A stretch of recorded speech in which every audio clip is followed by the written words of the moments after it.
She kissed her boss before she even knew his name. One reckless night, one stranger who felt like fate, one mistake that would detonate her entire world when Monday morning arrived and he walked into the boardroom, not as a colleague, but as the CEO who now controlled her career, her reputation, everything she'd fought to rebuild after betrayal nearly destroyed her. What started as an escape became a trap. What felt like freedom turned into the most dangerous game she'd ever played. This is their story. If you're watching from anywhere in the world, drop your city in the comments. I want to see how far this story travels. Hit that like button and let's dive in. The bass hit like a second heartbeat. Ava Carter stood at the edge of the VIP section, champagne flute dangling from fingers that had gone numb somewhere around her third drink. The club was all crystal and chrome, the kind of place where money didn't whisper. It screamed. Lasers cut through manufactured fog, turning beautiful people into fragments of color and shadow. She shouldn't be here. She should be home, spreadsheets open, rehearsing Monday's presentation until the words turned to muscle memory. 3 months unemployed had taught her that opportunities didn't fall into laps. They had to be seized, strangled, forced into submission. And this job, this impossible position at Vance Industries, was her last shot at clawing back everything she'd lost. But tonight, she'd made a different choice. You look like you're planning a murder or contemplating one. The voice came from her left, smooth, amused, with an edge that suggested its owner enjoyed walking close to danger. Ava didn't turn. Can't it be both? That's the spirit. He moved into her peripheral vision. Tall, dark suit that probably cost more than her rent, with the kind of presence that made people step aside without realizing they were doing it. Though if you're taking suggestions, the bartender's been watering down the top shelf vodka. Start there. She glanced at him then. Mistake. He was beautiful in a way that felt almost aggressive. Sharp jaw, dark hair that looked artfully disheveled, eyes that were probably brown but read almost black in the club's lighting. But it wasn't the aesthetics that caught her. It was the way he looked at her, like he could see past the expensive dress she'd charged to a credit card she couldn't afford, past the makeup that concealed 3 nights of bad sleep, straight down to the raw nerve of whoever she actually was. I'm not here to critique the alcohol, Ava said. No?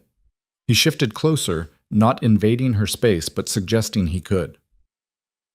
What are you here for? To forget. Heavy night? Heavy year. She drained the champagne, set the glass on a passing server's tray with more force than necessary. You ask a lot of questions for a stranger.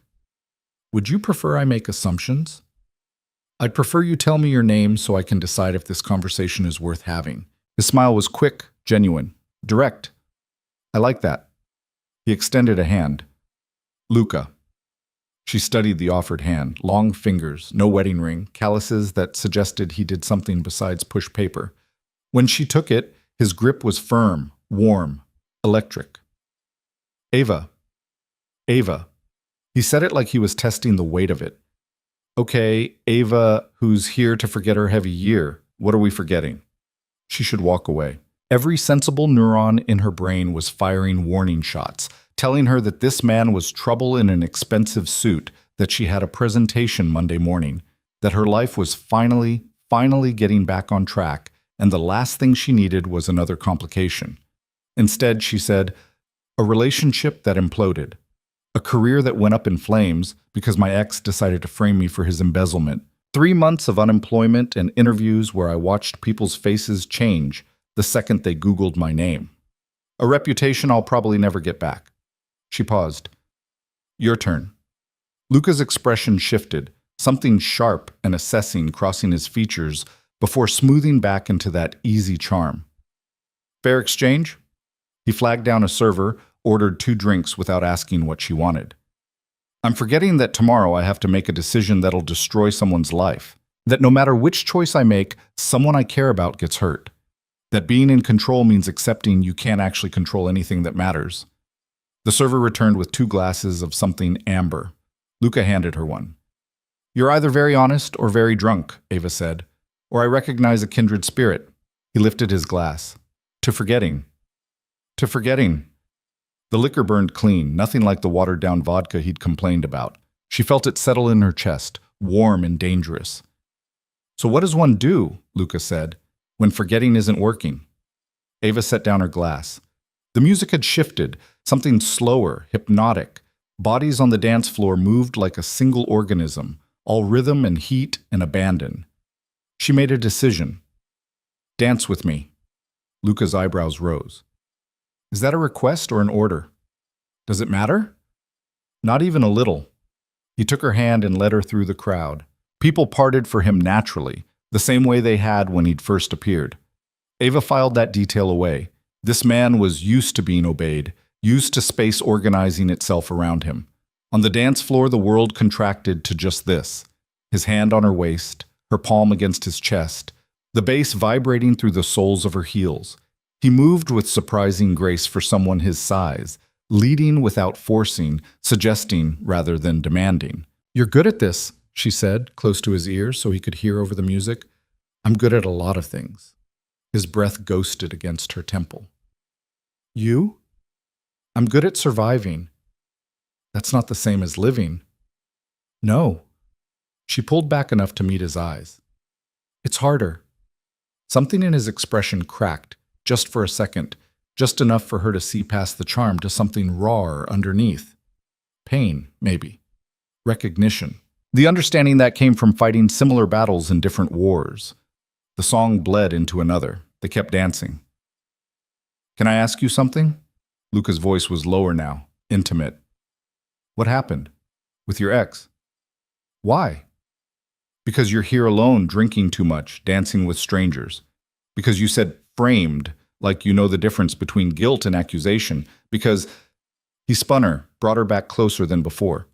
Because I want to know. Ava knew she shouldn't tell him.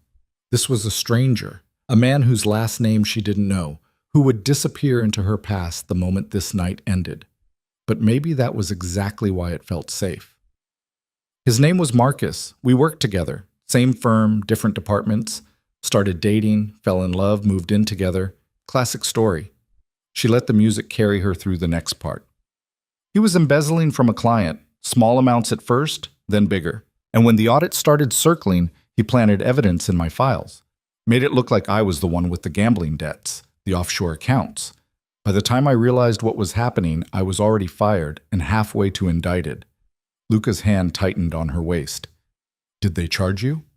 No, not enough evidence once my lawyer tore it apart. But that didn't matter. The story got out. My name got attached to it.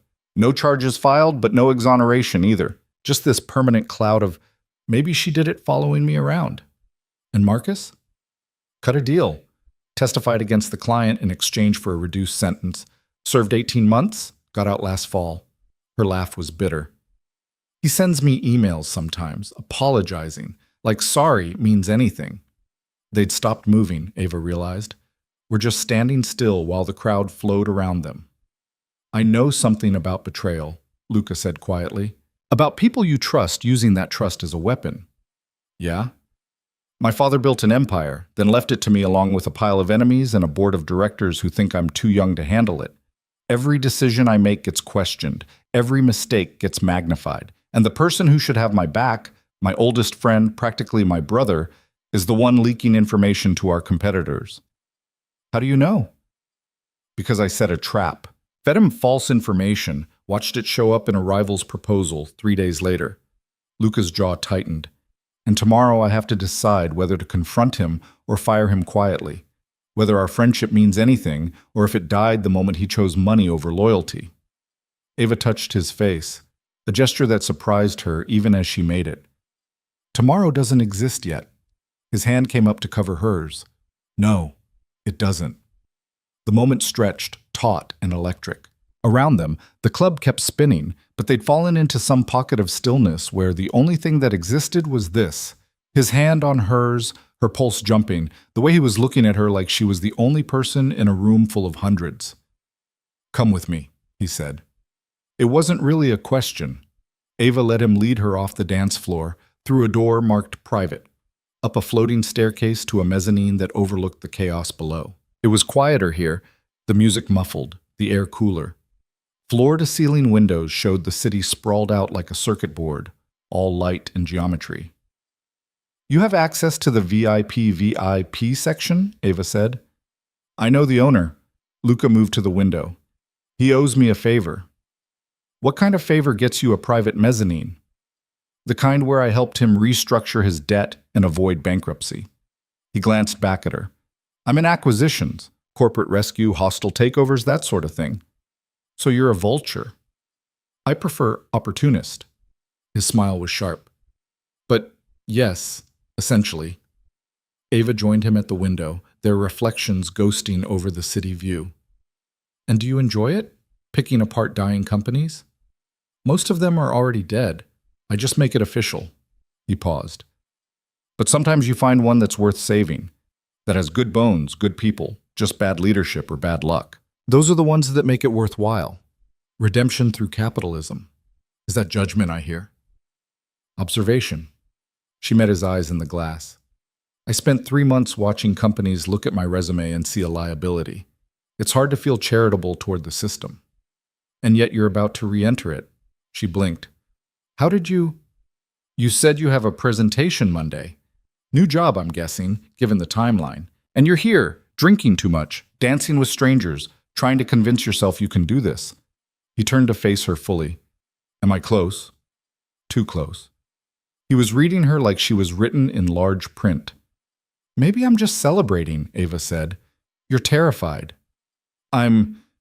She stopped, because denying it would be a lie and he'd see right through it anyway. Yes, I'm terrified. I'm terrified I'll walk in there and everyone will have Googled me. That they'll look at me and see fraud even though I was never charged. That I'll work twice as hard as everyone else and it still won't be enough because I'm starting from a deficit I didn't create. So why take the job? Because the alternative is giving up. And I'm not built for that. Luca studied her for a long moment. Then, unexpectedly, he laughed. A real laugh. Surprised and genuine. What? Ava demanded. You're... He shook his head. I meet a lot of people who've been knocked down. Most of them stay down or spend all their energy trying to convince everyone they were never on the ground in the first place. But you? You're not pretending it didn't happen. You're just refusing to let it be the end of the story. Is that admiration I hear? Maybe. He stepped closer. Or maybe I'm just drunk on whatever this is.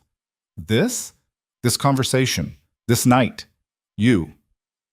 The air between them changed, charged, dangerous. Ava could feel her heart hammering against her ribs, could feel the pull of him like gravity, like standing too close to the edge of something high and steep. We don't know each other, she said, but it came out breathless. No, we don't. This is a terrible idea. Probably. We're both running from something. Definitely. His hand came up to cup her face, thumb brushing her cheekbone. Does that matter?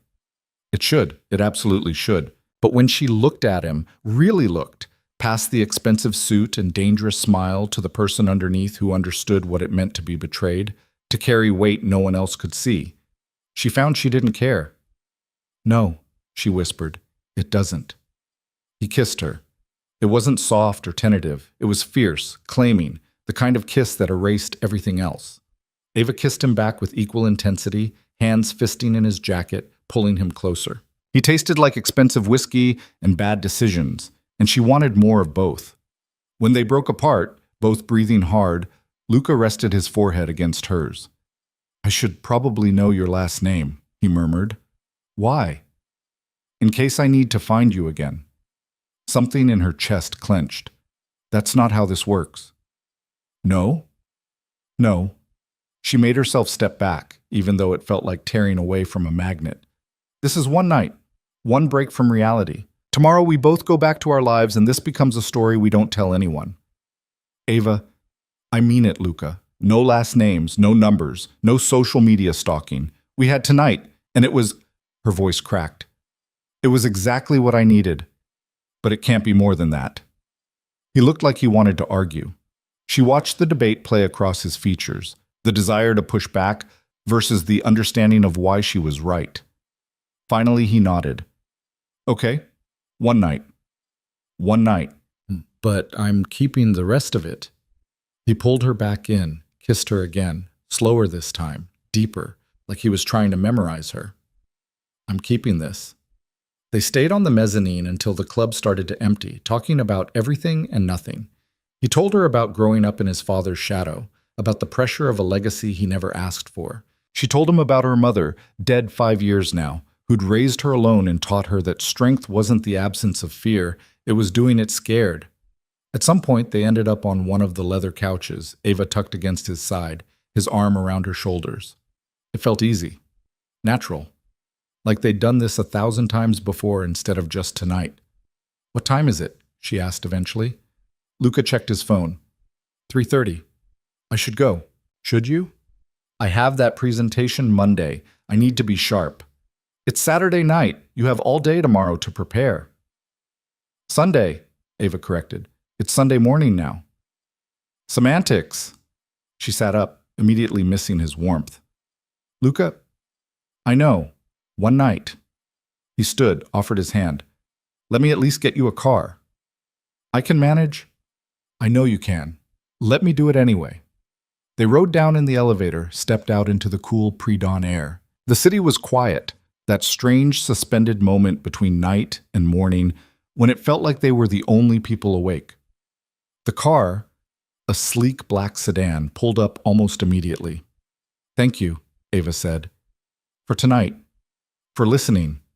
For being a stranger you'll never see again?" She smiled despite herself. "Yeah. That." Luca opened the car door for her. "Good luck Monday. With the presentation. Good luck tomorrow. With your friend." He flinched at that. "Right. Tomorrow." Ava slid into the car, but before the driver could close the door, Luca leaned down. "Can I ask you one more thing?" he said. "Depends on the question. If circumstances were different, if we'd met some other way, some other time, would you want this to be more than one night?" Her throat tightened. "Yes, but circumstances aren't different." "No, they're not." He straightened. "Be brilliant Monday. Ava Carter, who won't tell me her last name." The door closed.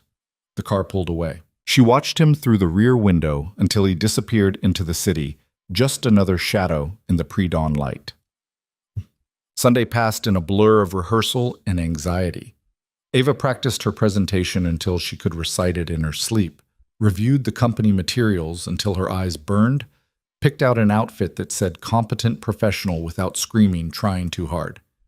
She didn't think about Luca. She thought about him constantly. By the time she collapsed into bed Sunday night, she'd almost convinced herself that Monday would be fine. Good, even. She was prepared. She was qualified. She'd survived worse than a first day at a new job. She could do this. Monday morning arrived with aggressive sunshine and a text from her best friend Riley. "Knock them dead. You've got this." Ava sent back a string of nervous emojis, then forced herself to get ready. The outfit still looked right. Her hair cooperated. The makeup concealed the worst of her anxiety. She arrived at Vance Industries 15 minutes early, a glass and steel monument to corporate ambition that made her feel simultaneously insignificant and determined.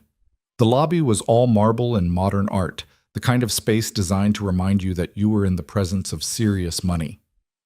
"Ava Carter?" The receptionist was polished, professional. "Welcome. I'll let them know you're here." Them turned out to be a woman in her 40s with kind eyes and a no-nonsense demeanor who introduced herself as Patricia, the head of HR. "Ready for the grand tour?" Patricia asked. Absolutely. The tour was comprehensive. Floors of open-plan offices punctuated by glass-walled conference rooms, a cafeteria that looked like something from a tech startup, a gym in the basement that was nicer than any she'd ever joined. Everyone they passed seemed busy, focused, successful. Ava could do this. She would do this. "And this," Patricia said as they approached a set of double doors, "is the executive floor. You'll have some interface with senior leadership in your role, so I wanted you to see where you'd be presenting proposals." She pushed open the doors. The space beyond was quieter, more refined. Actual offices instead of open plan, with real walls and doors and the kind of furniture that suggested permanence. "We're actually just in time for the weekly senior leadership meeting," Patricia said. "Perfect opportunity for you to meet everyone at once. The CEO likes to welcome new hires personally." Ava's stomach flipped. Meeting the CEO on her first day felt like a test she hadn't studied for. "Great," she managed. They walked down a corridor lined with photographs, company milestones, awards, a timeline of growth that started with a much older man she assumed was the founder. At the end of the hall was a massive conference room, all windows and gleaming table, where about a dozen people were already seated. "After you," Patricia said, gesturing her in. Ava stepped through the doorway and stopped breathing. Because at the head of the table, looking every bit as polished and powerful as he had in the club, but now in a context that made her entire world tilt sideways, was Luca. Luca, who was apparently not just in acquisitions, but running acquisitions. Luca, who was staring at her with an expression that matched her own shock. Luca, who, she realized with a sick, plummeting certainty as her eyes found the nameplate in front of him, was Luca Vance, the CEO, her new boss. The man she'd kissed 48 hours ago was the man who now controlled every aspect of her professional life. Their eyes locked across the conference room. She watched him process what she was, watched the recognition bloom into something complicated and dangerous. Patricia was saying something, introducing her probably, explaining her role, but Ava couldn't hear it over the rushing in her ears. This wasn't happening. This couldn't be happening. But Luca's face, carefully neutral now, professional, giving nothing away, told her it absolutely was. "Ms. Carter," he said, his voice perfectly modulated, perfectly polite.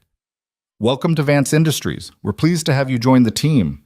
He extended his hand across the table. She looked at it, the same hand that had held hers on the dance floor, that had cupped her face when he kissed her, that she'd memorized in the space of a few hours, and understood that everything had just changed, that one night wasn't going to be enough, that forgetting was impossible, that she was in so much more trouble than she'd ever imagined.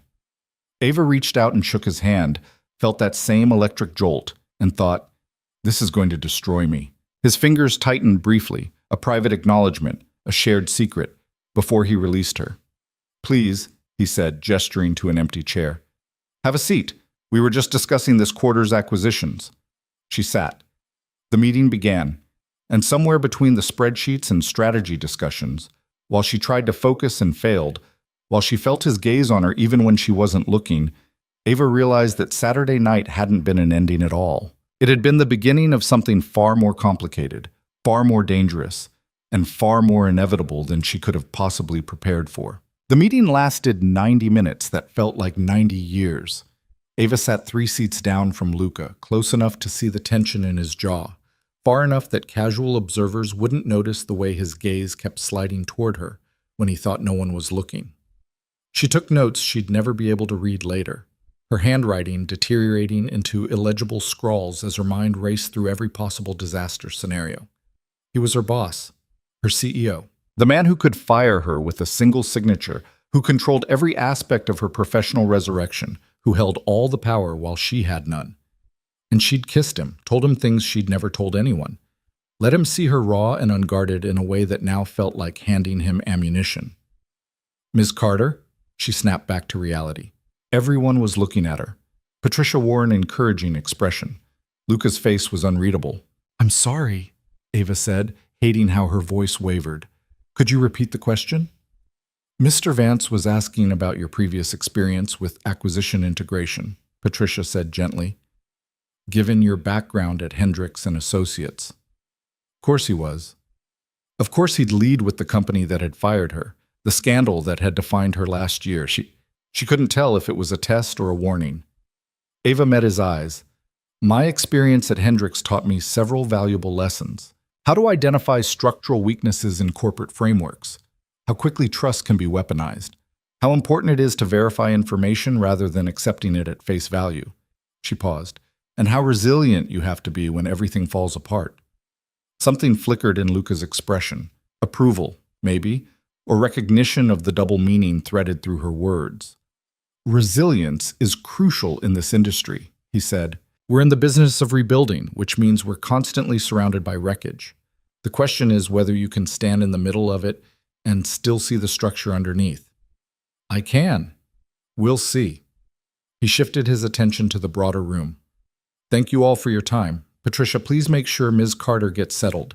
Everyone else will reconvene Friday to review the Cortland acquisition." The meeting dissolved, People gathered laptops and folders, conversations sprouting about lunch plans and deadlines. Ava started to stand, but Luca's voice cut through the noise. "Ms. Carter, a moment, please." Her stomach dropped. Patricia gave her an encouraging nod before filing out with the others, and then it was just the two of them in a conference room that suddenly felt too small. Luca waited until the door clicked shut. "We need to talk about Saturday night," he said. "There's nothing to talk about." Ava forced herself to meet his gaze. "It was a mistake.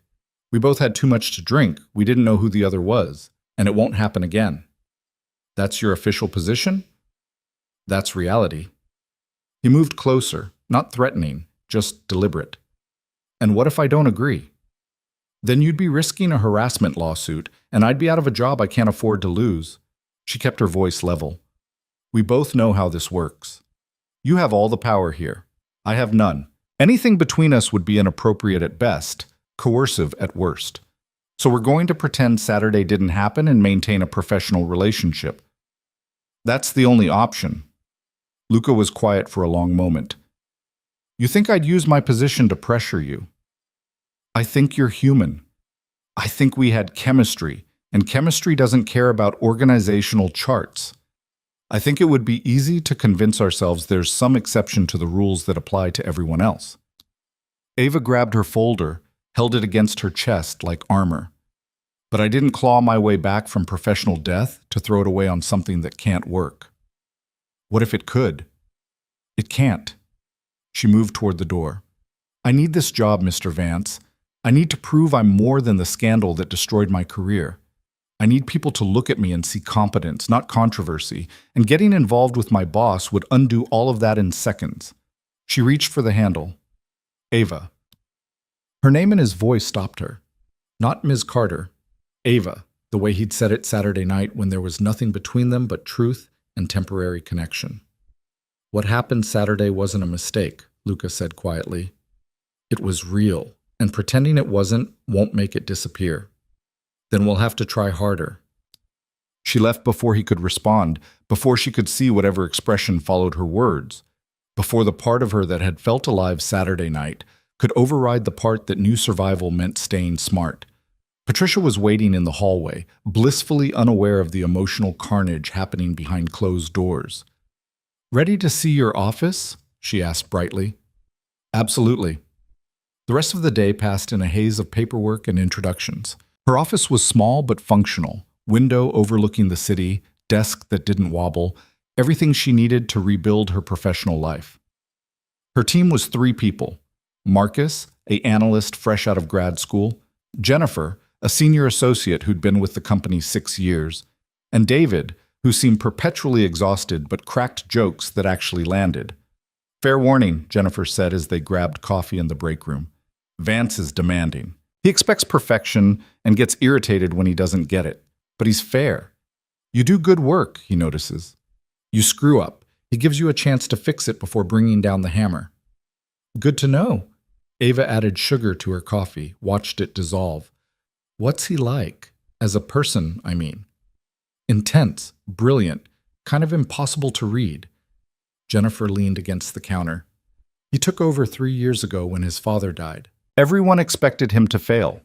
He was 28, no CEO experience, inheriting a company in the middle of a hostile takeover attempt. But he came in, cleaned house, restructured everything, and turned us into the most aggressive acquisition firm in the industry." "Aggressive how?"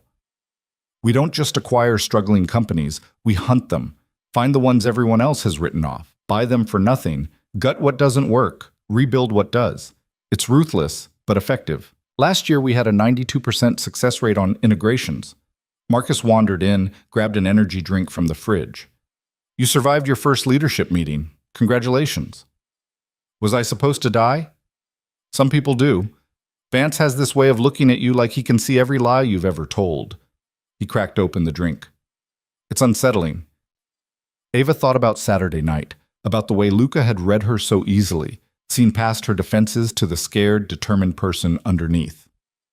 Unsettling didn't begin to cover it. Her phone buzzed. An email notification. From Luca Vance. Subject, Cortland Acquisition. "Ms. Carter, I need a preliminary assessment of the Cortland acquisition on my desk by end of day Wednesday. Personnel files, financial records, and integration recommendations. Patricia will send you the access credentials. LV, she stared at the message. End of day Wednesday meant she had 2.5 days to analyze an entire company and develop a strategy. It was an impossible timeline designed to test whether she'd crack under pressure. What's wrong? Jennifer asked. Vance just assigned me the Cortland assessment. Wants it Wednesday. Jennifer winced. Yeah, he does that. Throws you in the deep end to see if you can swim. Can I? That's the question, isn't it? Ava worked until 9 that night, then went home and worked until 2 in the morning. The Cortland files were dense. A mid-sized manufacturing company that had hemorrhaged money for 3 years straight, with a workforce of 200 people who had no idea their jobs were about to be evaluated by someone who'd been on the job for less than 24 hours. She approached it methodically. Financial health first, personnel second, market viability third. The numbers painted a bleak picture: outdated equipment, inefficient processes, a leadership team that had made consistently bad decisions. But underneath the dysfunction, she found something worth saving: a workforce with institutional knowledge, a product line that still had market demand, and real estate holdings that were undervalued on the books. It was salvageable. Difficult, expensive, requiring brutal cuts in some areas and heavy investment in others, but salvageable. She built her recommendations around that premise. Tuesday disappeared into spreadsheets and interviews with Cortland's existing management via conference call. They were defensive, desperate, trying to spin their failures into temporary setbacks.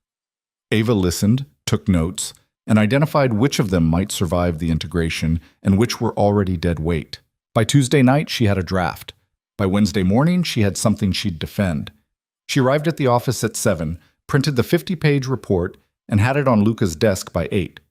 Then she went to her office, closed the door, and allowed herself 5 minutes of pure anxiety before forcing herself back to work on other projects. The response came at 4:30. From Luca Vance, subject R.E., Cortland acquisition. My office. Now. Her heart kicked against her ribs. Jennifer looked up from her desk as Ava passed. Good luck, she mouthed. Luca's office was on the top floor, corner position, with views that made her office's window look like a porthole.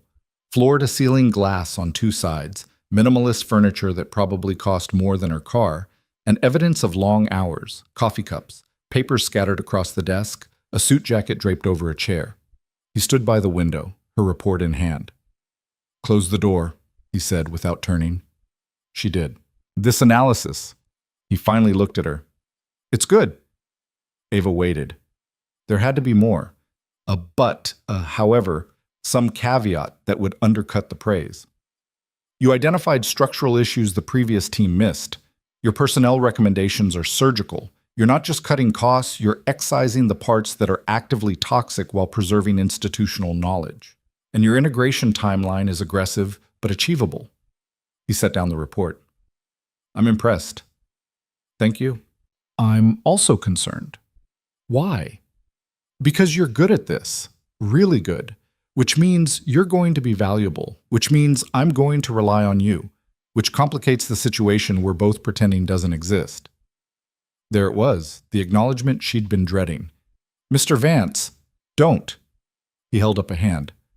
I'm not trying to start something. I'm trying to be honest. Saturday night happened.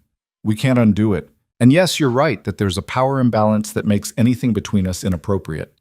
But pretending we don't have chemistry, that we don't understand each other in ways that have nothing to do with org charts, that's not sustainable. Then what do you suggest? Boundaries, clear ones. At work, we're CEO and employee. Professional, appropriate, no exceptions. Outside of work, he paused. We avoid situations where we'd be alone together. That's it? That's your solution? You have a better one? She didn't. That was the problem. Okay, Ava said. Boundaries. Professional relationship only. I can work with that. Good. He moved to his desk, pulled out a folder. Then let's talk about your next assignment. We're looking at a tech startup in San Francisco. Bleeding edge AI development, brilliant founders, catastrophic business model. I want you on the assessment team. When? You'd fly out Monday, spend the week on site, report back Friday. A week in San Francisco. A week away from this office, from the constant tension of working 3 feet away from temptation. It sounded like relief. I'm in, she said. You don't want to know the details first? I trust your judgment. The words were out before she could stop them, before she could consider how they sounded. Luca's expression shifted. That's dangerous. What is? Trusting me. You've given me no reason not to. Yet, he handed her the folder. Read this tonight. We'll brief the full team tomorrow morning. She took it, careful not to let their fingers touch. Is that all? No. He leaned against the desk, arms crossed. How are you doing? Really? The question caught her off guard. I'm fine. Ava. She stopped, considered lying, decided against it. I'm adjusting. It's a lot. The job, the expectations, the fact that my boss is someone She cut herself off. But I'm managing. If it becomes too much, it won't. If it does, he continued, you can talk to Patricia about a transfer. Different department, different supervisor. No questions asked, no professional consequences. She stared at him. You'd transfer me? If that's what you needed. If working for me is untenable, I'm not going to force you into a situation that makes you miserable. Something in her chest cracked. He was offering her an escape hatch, a way out of the impossible tension, and the fact that he'd thought of it, that he cared enough to suggest it. I don't want to transfer, she heard herself say. I want to do the job I was hired for. Even if it's difficult? Especially then. The corner of his mouth lifted, not quite a smile, but close. Stubborn. You have no idea. I'm starting to. He straightened. Go home, Ava. Read the brief. Get some sleep. You've earned it. She should leave. Should take the dismissal and walk out before this conversation became something else. But instead, she said, Can I ask you something? Depends on the question.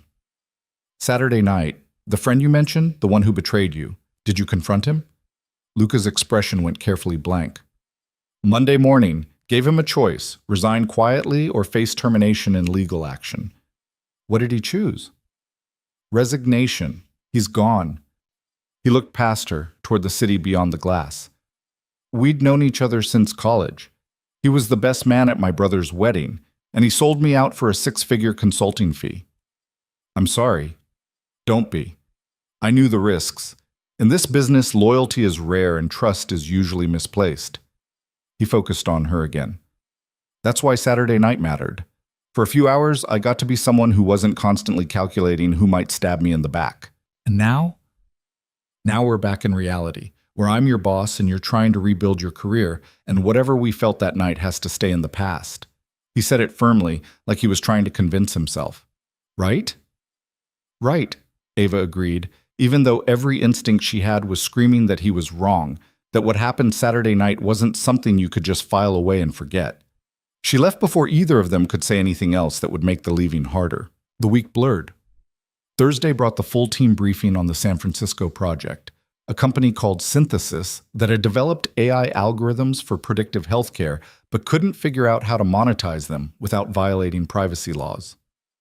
Friday was spent preparing for the trip, coordinating with the assessment team, reviewing technical documentation she barely understood. And through it all, Luca was everywhere and nowhere. She'd catch glimpses of him in meetings, passing in hallways, always professional, always appropriate. But sometimes their eyes would meet and she'd see something underneath the corporate polish, a flicker of the man from Saturday night, the one who'd understood her in ways that had nothing to do with business. It was torture. Saturday morning, Riley showed up at her apartment with coffee and pastries. Okay, she announced, letting herself in without knocking. Spill. You've been dodging my calls all week. I've been busy. You've been avoiding me. Riley settled on the couch, fixed her with the look that had cracked Ava's defenses since freshman year of college. What happened? And because Riley was her best friend, her sister in all the ways that mattered, Ava told her everything. Saturday night at the club, the stranger who became something more. The kiss that felt like beginning and ending. And then Monday, walking into that conference room and discovering that her one night of escape had detonated her entire professional life. Riley listened without interrupting, her expression cycling through shock, sympathy, and finally disbelief. "Let me get this straight," she said when Ava finished. "You accidentally hooked up with your CEO." "We didn't hook up. We kissed." "You kissed your CEO before you knew he was your CEO, and now you have to work with him every day pretending it didn't happen." "Yes. And you're not going to do anything about it." "What would I do, Riley?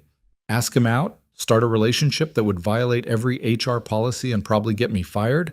I barely survived one professional catastrophe. I'm not creating another one." Riley bit into a pastry, chewed thoughtfully. "What if he's worth it?" "He's not." "You don't know that." "I know that I need this job. I know that I spent 3 months unemployed because my ex destroyed my reputation.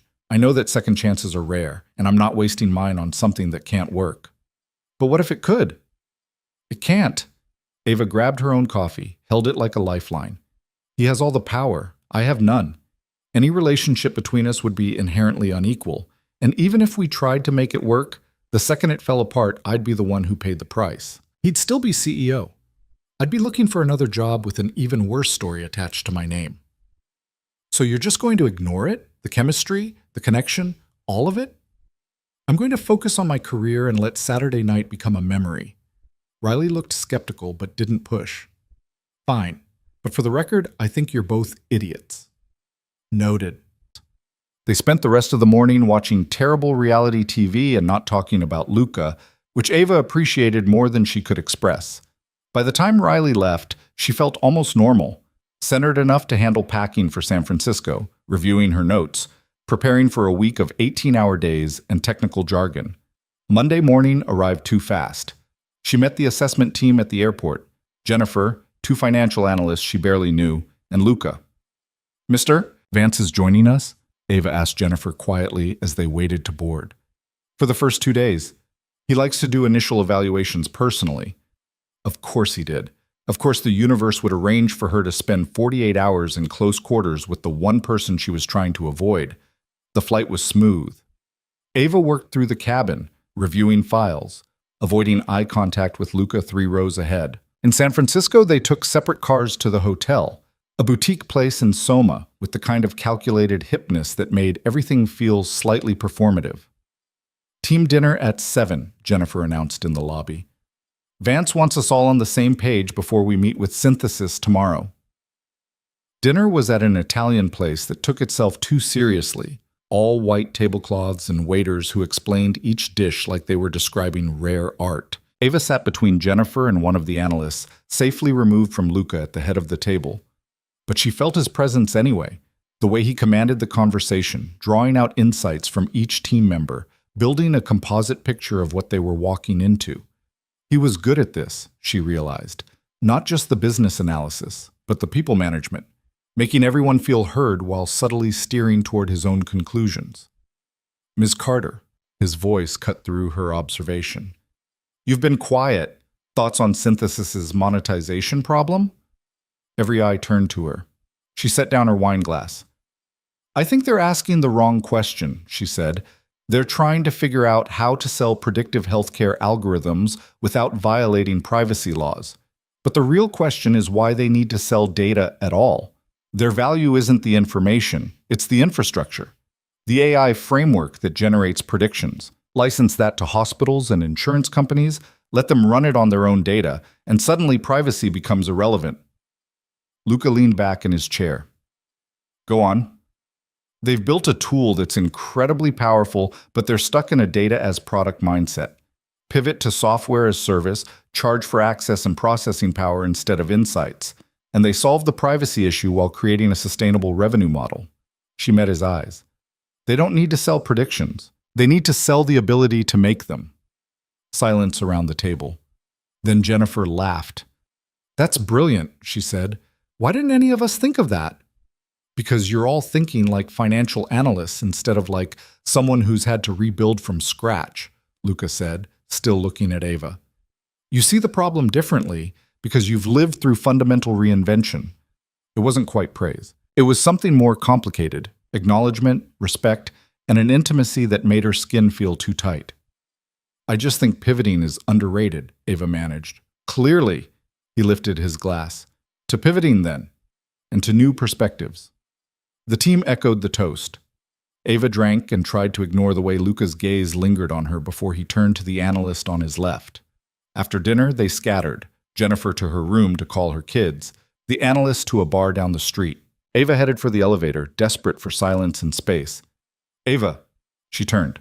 Luca stood in the lobby, hands in his pockets, looking less like a CEO and more like the man from Saturday Night. Walk with me? He asked. Every smart instinct told her to refuse, but she heard herself say, okay. They walked without destination, past converted warehouses and artisan coffee shops, into the cool San Francisco evening. For several blocks, neither of them spoke. Finally, Luca said, but that pivot strategy, that was genuinely innovative. Thank you.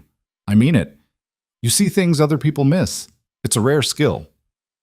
Or the benefit of being underestimated. She shoved her hands in her coat pockets. When everyone expects you to fail, you get creative about proving them wrong. Is that what this is? Proving people wrong? Partly. Mostly it's about proving myself right, that I'm more than the worst thing that happened to me. They turned a corner, found themselves at the edge of a small park with a view of the bay. The water was dark, punctuated by lights from boats and the far shore. Can I tell you something? Luca asked. Should you? Probably not, but I'm going to anyway. He faced her. Saturday night wasn't just chemistry for me. It was the first time in 3 years I felt like I could breathe, like I could be something other than the role I play. Luca, I'm not saying this to pressure you. I'm saying it because you deserve to know that what we had, brief as it was, mattered. You mattered. He stepped closer. And working with you this week, watching you think, seeing how your mind works, it's making it harder to pretend Saturday didn't happen. Her heart was a drumbeat. We agreed on boundaries. I know. Professional relationship only. I know. Then why are we having this conversation? Because boundaries are easier in theory than practice. Because I keep finding reasons to assign you to my projects, to put you in rooms where I can watch you work, to create excuses for conversations that have nothing to do with business. His voice dropped. Because I'm fighting this and losing. Ava closed her eyes. I can't do this. I can't be the person who throws away her career for something that might not even last. I'm not asking you to. Then what are you asking? Nothing. Everything. I don't know. He laughed, sharp and frustrated. I've built an empire on calculated decisions and risk assessment, and you're the first thing in years I can't figure out how to categorize. She opened her eyes, found him closer than before. We can't do this here. Your team is 3 blocks away. Anyone could see. You're right. But he didn't move back. Neither did she. The space between them compressed, charged with everything they weren't saying. His hand came up, hesitated, fell back to his side. We should go back to the hotel, Ava said. Yes. Neither of them moved. Ava. Her name was rough in his voice. Tell me to walk away. I can't. Why not? Because you're not the only one fighting this.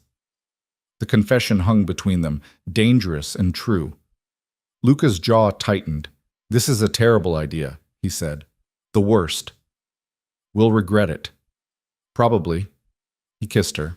It was different from Saturday night, more desperate, more certain, fueled by a week of denial and proximity, and the knowledge that this was exactly what they'd promised themselves they wouldn't do.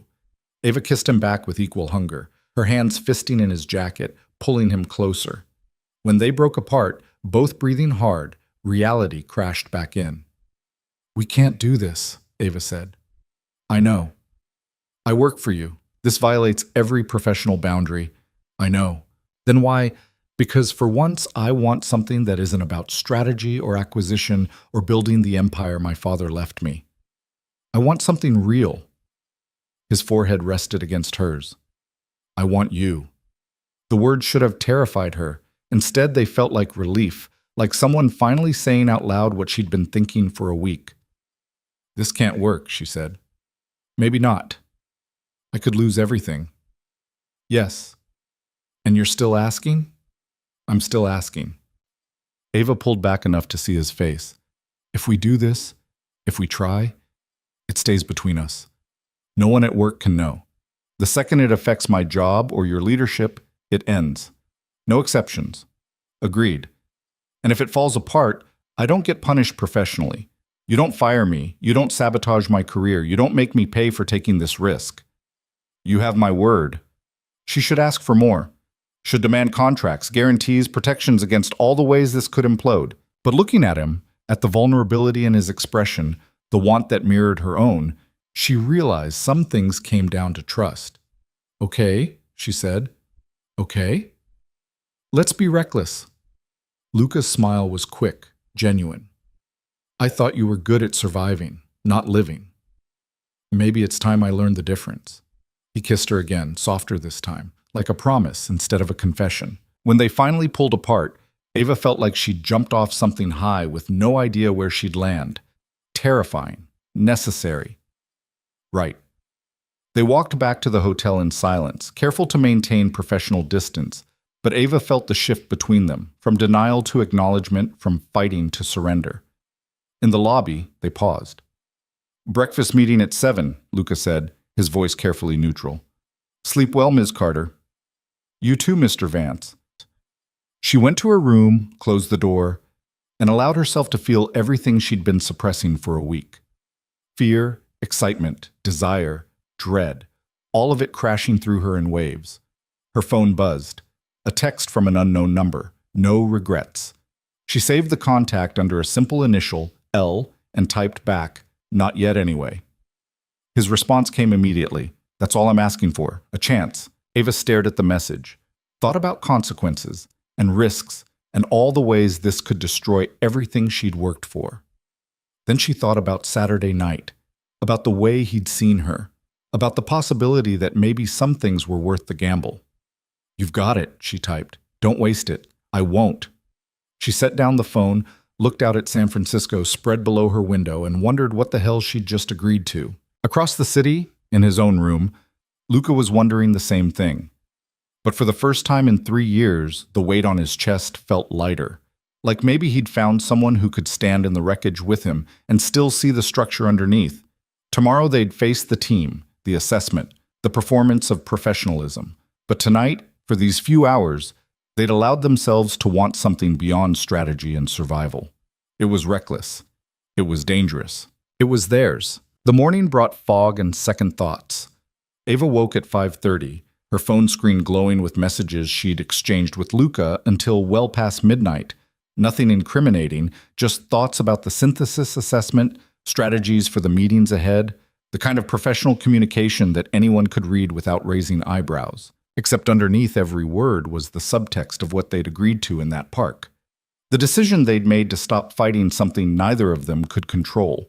She showered, dressed in her most severe suit like armor, and arrived at the breakfast meeting 10 minutes early.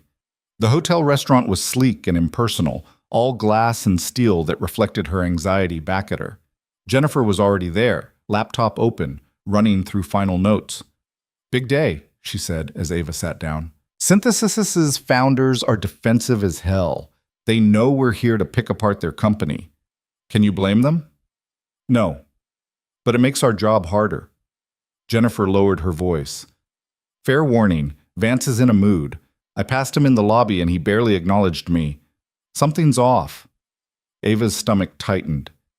Maybe he's just focused. Maybe. Jennifer didn't sound convinced. Luca arrived exactly at 7, looking every inch the ruthless CEO. Tailored suit, expression locked down, the controlled energy that made everyone sit a little straighter. His eyes passed over Ava without pausing, without acknowledgement, completely professional. It stung more than it should have. Let's get started, he said, settling at the head of the table. The synthesis founders are going to try to sell us on their vision instead of confronting their fundamental business problems. Our job is to cut through the presentation to the reality underneath. Jennifer, what's the financial snapshot? The meeting proceeded with brutal efficiency. Luca dissected each aspect of the assessment, challenged assumptions, demanded harder data. When he turned to Ava, his tone was clipped.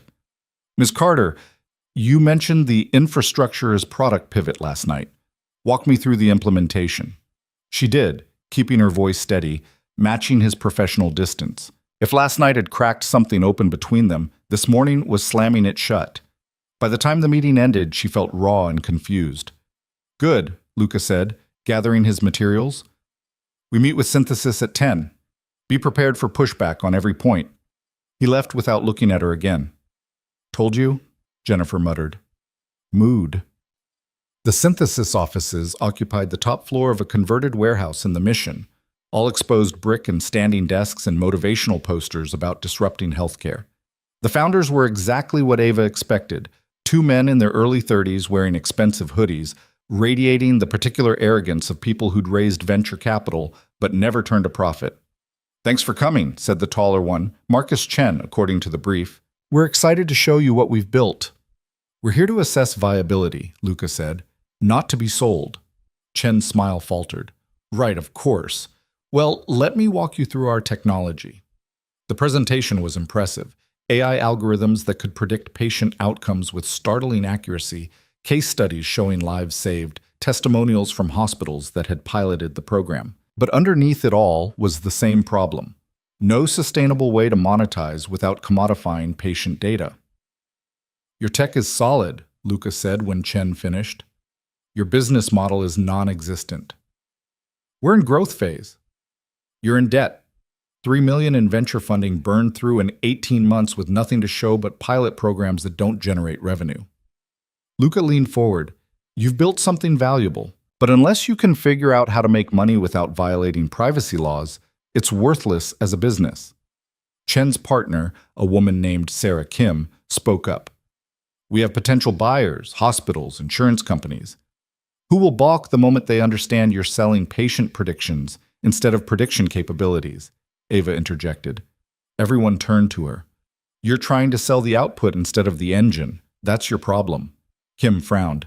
What's the difference? The output, the predictions, requires access to patient data, which triggers privacy regulations. But the engine, the AI framework itself, doesn't need access to anything. License the software to hospitals, let them run it on their own servers using their own data, and suddenly you're selling a tool instead of information.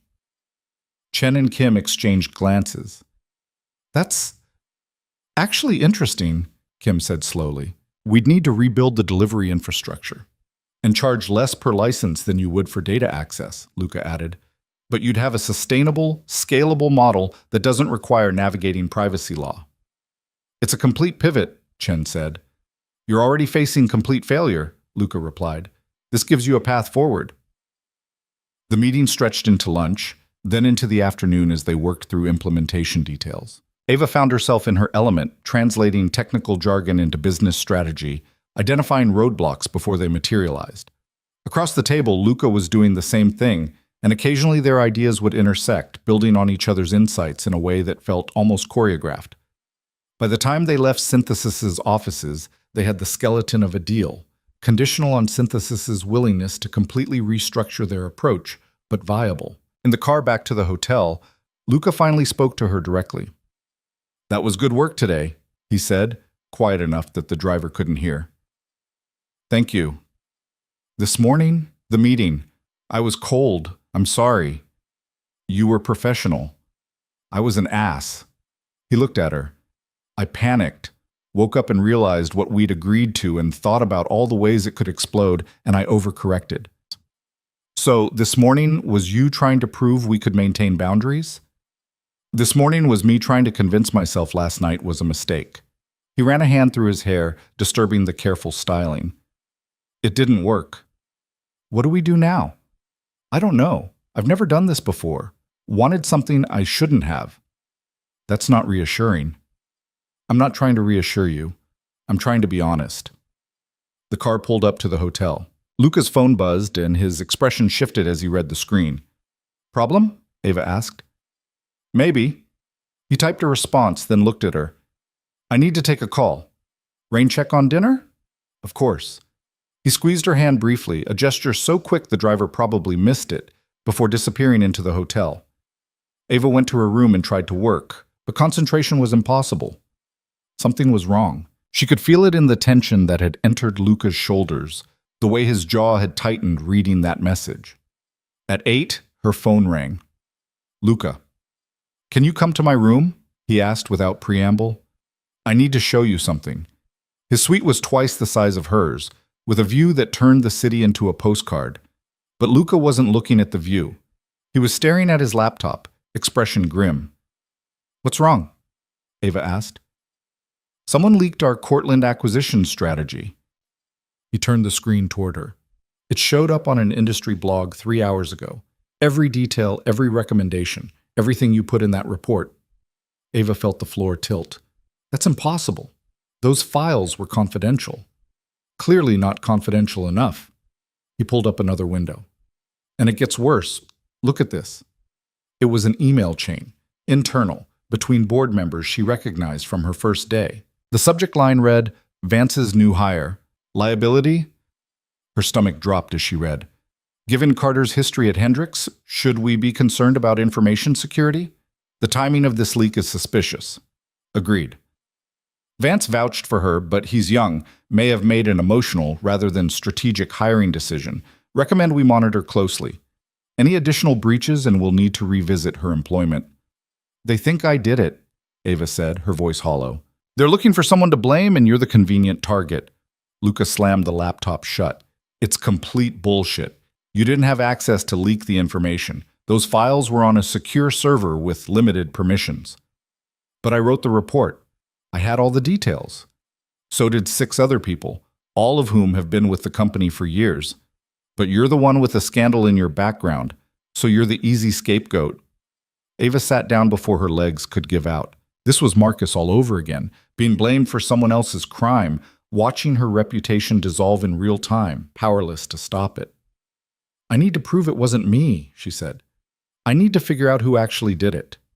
Luca paced the room. "This isn't random. Someone with high-level access deliberately leaked that strategy, probably to sabotage the acquisition. And they're smart enough to do it in a way that throws suspicion on you. Why would anyone sabotage their own company? Money, revenge, corporate espionage." He stopped pacing, looked at her. "This isn't about you, Ava. You're collateral damage in someone else's game." "That doesn't help me. The board already thinks I'm a liability. If they believe I leaked this, they won't. I won't let them." He crouched in front of her, took her hands. "I'm going to fix this." "How?" "By finding the actual leak and exposing them before the board can make any decisions about you." She wanted to believe him. But she'd been here before, trusting someone to protect her, believing the truth would win out, only to watch it all collapse anyway. "Luca, if this goes wrong, it won't." "You can't promise that." "No, but I can promise I'll fight like hell to make sure you don't pay for someone else's betrayal. Not again." His phone rang. He answered it, listened, his expression darkening with each second. "When?" he asked. "How bad?" A pause. "I'll be on the next flight." He hung up, already moving toward his suitcase. "What happened?" Ava asked. "That was my head of security. Someone just tried to break into our main server room. They triggered the alarms, but by the time security responded, whoever it was had disappeared. This is connected to the leak. Has to be. Someone's either trying to cover their tracks or get more information to sell." He threw clothes into the suitcase without bothering to fold them. "I need to get back to New York. Tonight." "What about the synthesis assessment?" "Jennifer can handle it. You stay here, finish the evaluation, pretend everything's normal." He stopped, looked at her. "I know I'm asking a lot. To trust me, to sit here while I deal with this without you." "I trust you," Ava said, and meant it. Something in his face softened. He crossed to her, cupped her face in his hands. "When I figure out who did this, they're done. I don't care who they are or how long they've been with the company. Nobody uses you as a scapegoat and walks away intact." He kissed her, hard, possessive, a promise wrapped in desperation. Then he was gone, leaving her alone in a hotel room that suddenly felt too big and too quiet. Ava's phone buzzed, a text from Jennifer. "Vance just canceled tomorrow's meetings. You okay?" "Fine. Emergency in New York. We're finishing the assessment without him." "Fun. Drinks later?" "Rain check. Need to work." She spent the next 3 hours combing through every file she had access to, looking for any clue about who might have leaked the Cortland strategy. The problem was she didn't know enough about the company's internal politics, didn't understand the relationships and rivalries that might motivate betrayal. At midnight, Luca called. "I'm at the office," he said. Security footage from the server room shows someone in a maintenance uniform, face covered, no distinguishing features. Professional. So we're dealing with corporate espionage, not an internal leak. Maybe both. Someone inside gave them access codes, timed the attempt for when security was lightest. He sounded exhausted. I'm running audit logs, checking who accessed what files when. It's going to take hours. Can I help? Not from San Francisco, just finish the synthesis assessment. Give me something good to report to the board when this blows up. Luca, I need to go. Be careful, Ava. Whoever's behind this is ruthless, and if they think you're a threat, I'm not a threat. I'm the fall guy, remember? Not anymore. Now you're someone I'm protecting, which makes you a target. His voice dropped. Please be careful. The call ended. Ava tried to sleep, but her mind wouldn't stop spinning. Someone was sabotaging Vance Industries from the inside, using her as cover, and Luca was racing to expose them before the board decided she was expendable. It was Marcus all over again, except this time she had someone fighting for her instead of against her. She wanted to believe that would make a difference. The next 2 days were a blur of meetings with Synthesis, working through technical details and financial projections while her phone blew up with updates from New York. Luca had narrowed the suspect list to 3 senior executives who had access to the leaked files. The board was demanding answers. The industry press was speculating about internal chaos at Vance Industries. And through it all, Ava kept working, kept performing, kept pretending her entire future wasn't hanging by a thread. Thursday night, Jennifer knocked on her hotel room door. Okay, she said, pushing inside without invitation. What the hell is going on? Vance has been locked in his office for 3 days. Half the executive team is being interrogated by security, and you're acting like everything's fine while looking like you haven't slept since Monday. Ava considered lying, decided Jennifer deserved better. Someone leaked the Cortland strategy and tried to blame me. Luca's trying to find them before the board decides I'm a liability. Jennifer stared at her. Christ, that's why he left. That's why he left. And you're just sitting here working on synthesis while your career implodes? What else can I do? Panic won't help. Running won't help. All I can do is my job and hope the truth comes out. That's either incredibly brave or incredibly stupid. Probably both. Ava managed a weak smile. How's the assessment going? We're done. Synthesis accepted the pivot strategy, agreed to restructure their entire business model around it. It's a huge win. Jennifer sat on the bed, which Vance would normally be celebrating, except he's too busy trying to save your ass. He's trying to save his company. Maybe, or maybe he cares about you more than you realize. Ava looked away. It's complicated. Everything worth having usually is. Jennifer stood. We fly back tomorrow.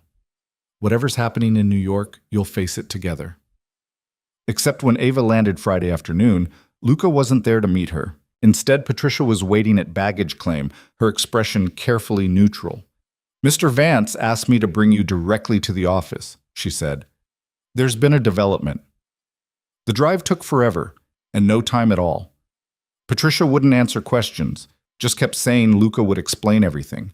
By the time they pulled up to Vance Industries, Ava felt like she might throw up. Patricia led her past security, past the executive floor, all the way to the top. Luca's office door was closed. Voices filtered through, raised, angry. Wait here, Patricia said, then disappeared. Ava waited, her heart hammering. Through the glass walls, she could see people moving, executives she recognized, security personnel, someone who might have been a lawyer. Something big was happening. The door opened. Luca emerged, looking like he'd been through a war. His tie was loosened, his hair disheveled, exhaustion carved into every line of his face. But when he saw her, he smiled. It's over, he said. What? Come on. He took her hand, pulled her into his office, closed the door. I found the leak. James Morrison, my CFO. He's been selling information to our competitors for 6 months, using the money to cover gambling debts. The Cortland leak was just the latest, and he tried to frame you because you were new, vulnerable, the perfect scapegoat. Ava's knees went weak. You're sure? Security caught him trying to access the servers again last night. He confessed when I threatened to bring in federal investigators. Luca's hand tightened on hers. It's over, Ava. He's done. The board knows you're innocent. You're safe. She should feel relief. Instead, she felt numb. What happens to him? She asked. Fired, prosecuted, publicly destroyed. Same thing he tried to do to you. Luca searched her face. Are you okay? I don't know. For 3 days I thought it was happening again, that someone was going to destroy my career and I couldn't stop it. But it didn't happen. You survived. And this time you have proof that you were never the problem. Because you fought for me. Because you deserved someone to fight for you. He pulled her closer. I meant what I said. Nobody uses you as a weapon and walks away. Ava looked at him. At this man who'd upended her life in the best and worst ways. Who'd promised to protect her and actually followed through, who was looking at her like she mattered more than the empire he'd built. Thank you, she whispered. Don't thank me. Just... He stopped, seeming to struggle with words. Just stay. Keep working here. Keep making me look smart by implementing your strategies. Keep being reckless with you? Yeah, that. She kissed him. Not like in San Francisco. No desperation, no fear, just gratitude and relief and the beginning of something that might actually last. When they pulled apart, Luca rested his forehead against hers. The board wants to meet with you Monday. Officially clear your name, maybe apologize for suspecting you in the first place. Joy. I'll be there. You won't face them alone. Luca, you can't keep protecting me. Eventually, people are going to notice that the CEO has a vested interest in one particular employee. Let them notice. He straightened. I don't care anymore. About appearances, about what the board thinks, about maintaining some professional fiction that ignores what we both know is true. Which is that this, us, is real, and I'm tired of pretending it isn't. Ava's phone buzzed, a text from Riley. News is reporting executive shakeup at Vance Industries. You okay? She typed back, better than okay. Tell you later. I should go, she said to Luca. Let you deal with the aftermath. Or you could stay, help me draft the press release, plan the restructuring now that I'm down a CFO. He smiled tiredly. I work better with you here. So she stayed. They ordered dinner from the Thai place down the street, spread documents across his desk, and worked through the chaos side by side. It felt natural, easy, like they'd been doing this for years instead of weeks. At some point, Luca's jacket came off. Ava kicked off her heels. The city lights came on outside, turning the windows into mirrors. Can I ask you something? Ava said around midnight. Always. That night at the club, if you'd known who I was, would you still have approached me? Luca considered this. Honestly, I don't know. Probably not. I would have seen the complications and walked away. So we got lucky. In the most unlucky way possible. Where the universe was forcing us toward something we needed but would never have chosen. He set down the document he'd been reviewing. Do you regret it? Saturday night? No, it was reckless and stupid and potentially career-ending, but she met his eyes. It was the first time in a year I felt like myself. Like I was more than the scandal, more than the comeback story. Just Ava, with someone who saw me. I did see you. I do. I know. She reached for his hand. That's why this is terrifying. What is? Trusting you, believing this might work, letting myself want something beyond professional survival. Luca pulled her closer until she was standing between his legs, his arms wrapped around her waist. I can't promise it'll be easy, he said. I can't promise we won't screw this up or that there won't be more crises. But I can promise I'll show up. I'll fight for you. The office door burst open. They jumped apart, but not fast enough. Patricia stood in the doorway, frozen, her expression cycling through shock and understanding. I'm so sorry, she stammered. The door was unlocked and I thought... It's fine, Luca said, his voice remarkably steady. What do you need? Patricia seemed to wrestle with whether to acknowledge what she'd just witnessed. Professional instincts won. The lawyers need signatures on Morrison's termination paperwork, and the board wants to schedule that meeting with Ms. Carter Monday at 9? Make it 10. And Patricia? He waited until she met his eyes. This doesn't leave this room. Of course not, Mr. Vance. She set the papers on his desk and backed out, closing the door carefully. Silence descended. Well, Ava said, so much for keeping this secret. Patricia's loyal. She won't talk. She'll speculate. And speculation becomes gossip, becomes HR investigation. Ava grabbed her shoes. We need to be more careful. Or we need to stop hiding. She stopped. What? We're adults. We're not breaking any laws. Yes, there's a power imbalance, but you're not reporting directly to me, and I'm not using my position to coerce you. He stood. Maybe the answer isn't sneaking around. Maybe it's being honest about what this is. And what is this? I don't know yet, but I want the chance to find out without lying about it. Ava thought about Marcus, about hiding their relationship until it was too late, about how secrets always became weapons eventually. If we go public, the board will have opinions, she said. The board always has opinions. I stopped caring about them when they questioned my leadership for the 50th time.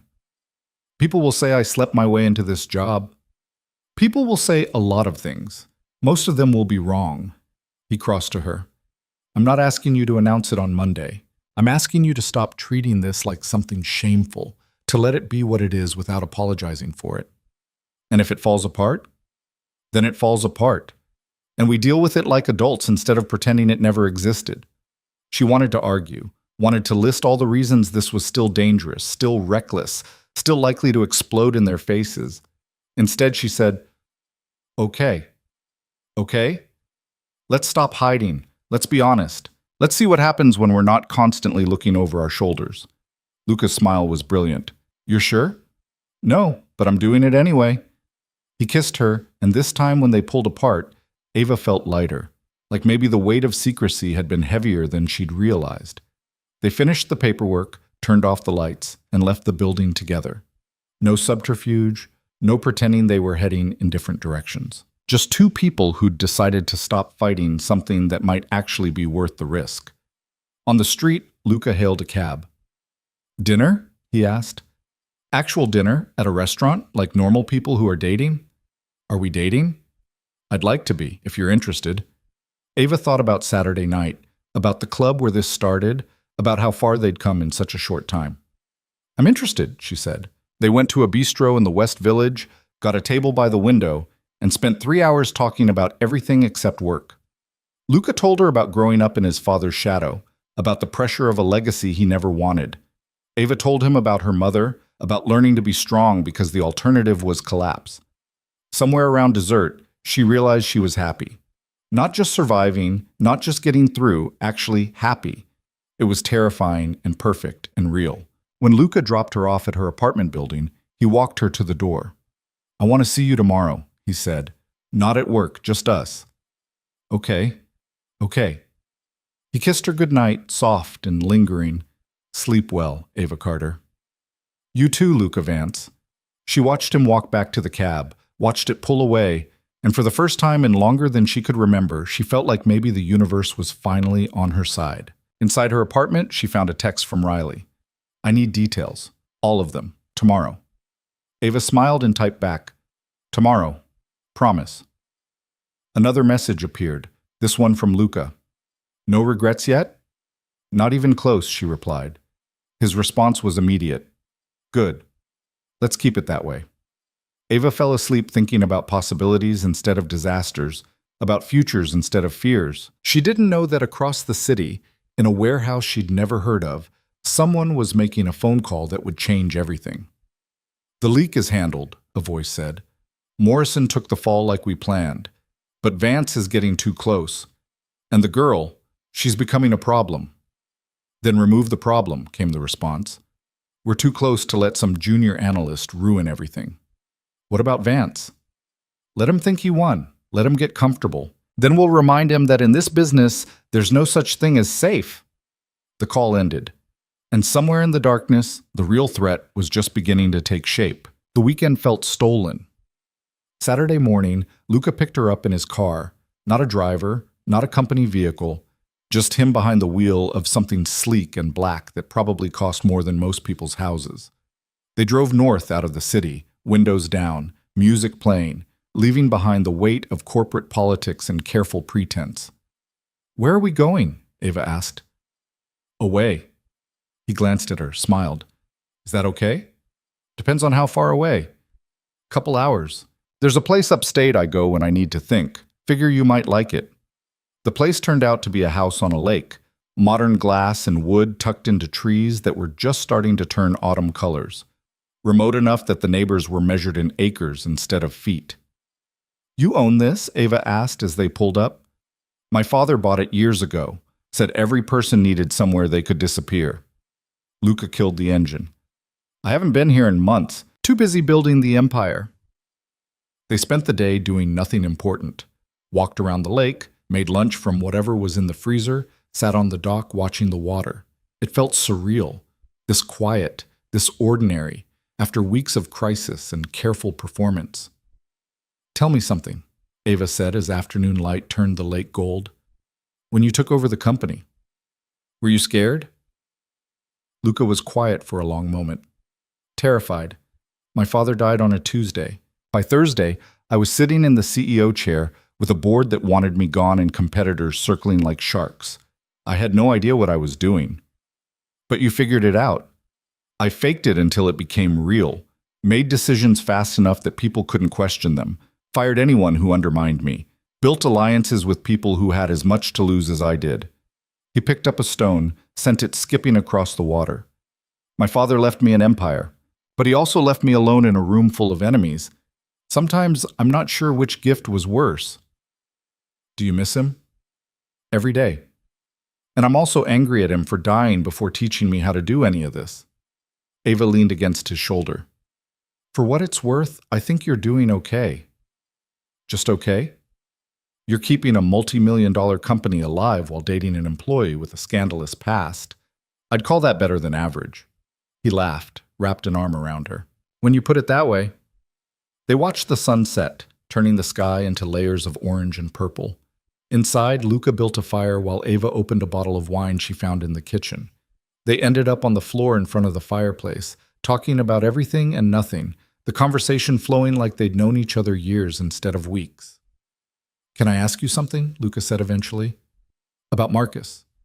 Your ex. Ava tensed. What about him? Did you still think about what he did? Does it still hurt? She considered lying, decided he deserved honesty. Sometimes. Not the relationship. That died the moment I realized what he'd done. But the betrayal. The way he used my trust as a weapon. That still stings. Do you think you'll ever forgive him? No. Forgiveness implies he deserves it, and he doesn't. He destroyed my career to save his own skin, then had the audacity to apologize like that would fix anything. She took a sip of wine. Why are you asking? Because I need to understand. If someone betrayed you that completely, how did you learn to trust again? How are you here with me, letting yourself be vulnerable after what he did? Ava looked at him, really looked, past the CEO polish to the person underneath who was asking because he needed to know how to do the same thing. I didn't learn to trust again, she said. I learned to trust differently. I got better at reading people, at seeing warning signs, at protecting myself while still taking risks. She set down her wine. You're not asking about me. You're asking about your friend, the one who betrayed you. Morrison wasn't my friend, but before him there were others. People I trusted who sold me out for money or power, or just because they could. Luca stared into the fire. At some point, you start wondering if the problem is them or you. If maybe you're just bad at choosing who to trust. Or maybe we're just in industries where loyalty is rare and everyone's looking for an advantage. Comforting thought. Not meant to be comforting, meant to be honest. She shifted closer. You asked how I learned to trust again. The real answer is, I haven't. Not completely. But I decided that being cautious forever was worse than being hurt again.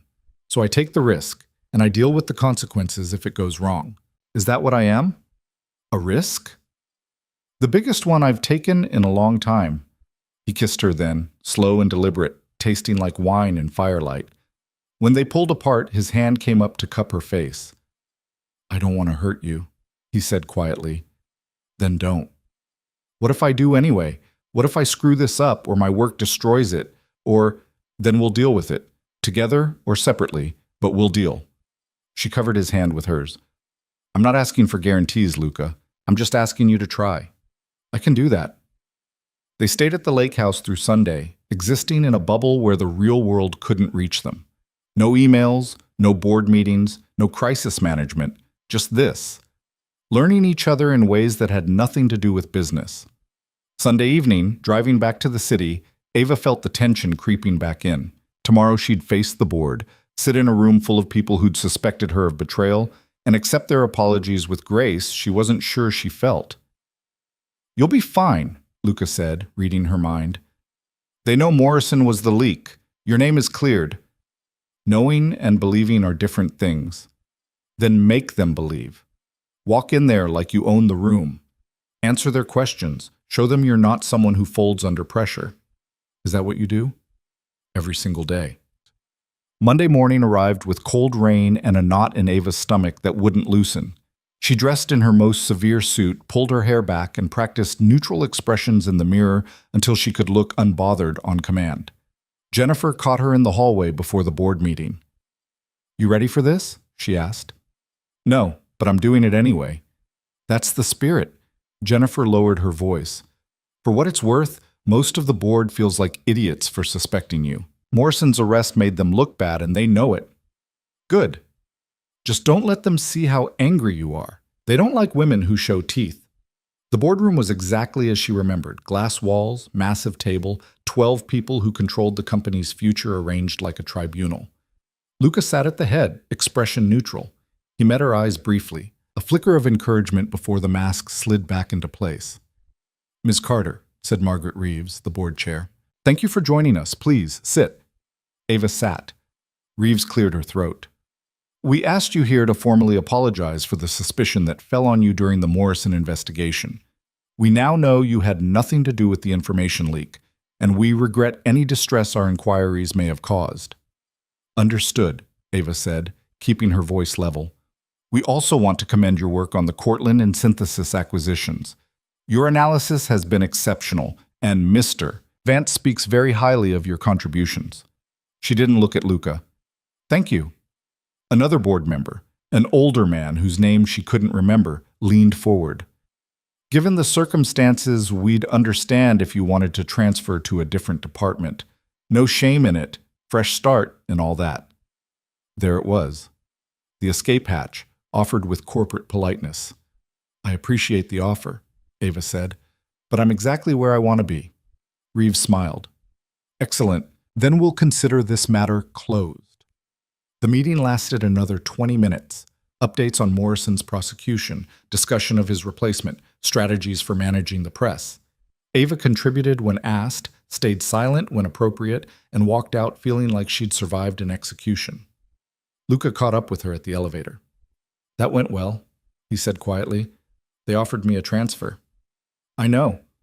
I'm glad you turned it down. Are you? Or are you worried I'll make things complicated?" He waited until the elevator doors closed, sealing them in privacy. "I'm worried you'll decide I'm not worth the risk and leave anyway. I'm not going anywhere. Promise?" "Can't promise that. But I'm choosing to stay right now, and that's all anyone gets." He looked like he wanted to say more, but the elevator dinged and the doors opened on the executive floor.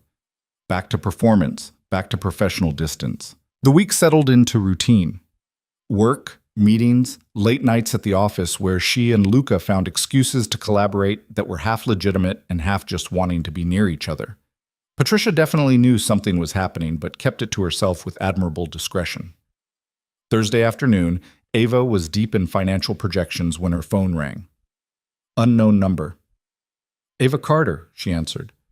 "Miss Carter, this is Detective Sarah Chen with the NYPD. I'm investigating James Morrison's activities prior to his arrest. Do you have a few minutes?" Ava's stomach dropped. "Of course." "I understand you were briefly under suspicion for information leaks at Vance Industries. Can you walk me through your timeline the week those leaks occurred?" She did, carefully, aware that every word was being recorded. Chen asked pointed questions about her access to files, her relationships with other employees, whether anyone had approached her about selling information. "One more question," Chen said. "In your interactions with Mr. Morrison, did he ever mention anyone named Vincent Kozlov?" "No. Should he have?" "Mr. Morrison claims he was selling information to a middleman who then sold it to competitors. We believe that middleman is Kozlov, but we can't prove the connection. Chen paused. If anyone contacts you about Morrison or offers to buy information, call me immediately. We think there's more to this than one disgruntled CFO. The call ended. Ava sat staring at her phone, Chen's words echoing. More to this than one disgruntled CFO. She found Luca in his office, on the phone with someone who was clearly annoying him based on his expression. He saw her, held up one finger, finished the call with clipped efficiency. "What's wrong?" he asked the moment he hung up. "I just got a call from the police. They think Morrison was working with someone named Vincent Kozlov. Do you know that name?" Luca's face went carefully blank. "Where did you hear it?" The detective investigating Morrison asked if he'd mentioned it. "Who is he?" "Vincent Kozlov runs a corporate intelligence firm, legal on the surface, criminal underneath. He brokers information between executives willing to sell and companies willing to buy. If Morrison was working with him..." Luca stopped, jaw tight. "What? Then this is bigger than I thought. Kozlov doesn't waste time on small fish. If he targeted us, he's after something specific." "Like what?" "I don't know. But we need to find out before he makes his next move." The next move came Friday afternoon. Ava was in a conference room with her team, reviewing the final synthesis integration plan, when Jennifer's phone buzzed. She glanced at it, frowned, then looked at Ava. "You need to see this," she said quietly. The article was on a financial news site, published 20 minutes ago. The headline made Ava's vision narrow. Vance Industries CEO in relationship with subordinate. Ethical questions raised. Below it was a photo, her and Luca, taken last Saturday at the bistro in the West Village. Sitting close, his hand covering hers on the table, both of them smiling like people who'd forgotten the world existed. "Oh no," Ava whispered. The article was brutal. It questioned Luca's judgment, suggested Ava had used their relationship to advance her career, implied that her hiring had been nepotism disguised as merit. It mentioned her history at Hendrix, Morrison's arrest, the fact that she'd only been with the company a few weeks before becoming romantically involved with the CEO. Every fear she'd had about going public was laid out in print for the world to dissect. "Ava?" Jennifer's voice seemed to come from far away. "What do you want to do?" Before she could answer, her phone rang.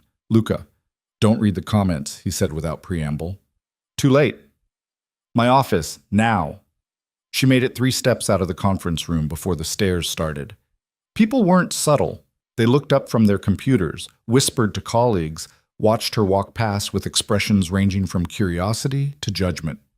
This was Marcus all over again. The scrutiny, the speculation, everyone forming opinions about her life without knowing anything real. Luca's office door was open. He stood by the window, phone pressed to his ear, tension radiating from every line of his body. "I don't care what the board thinks," he was saying.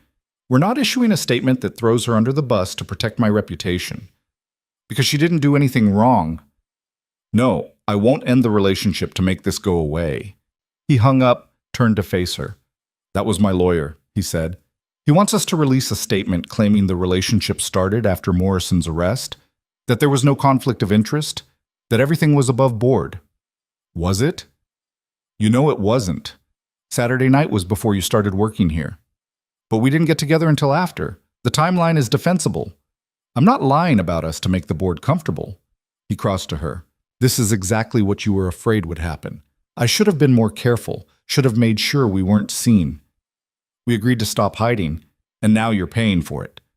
His hand came up to cup her face. "I'm sorry." Ava leaned into his touch for just a second, then stepped back. "Don't apologize. We knew this was a possibility. Knowing doesn't make it easier." Her phone buzzed, a text from Riley.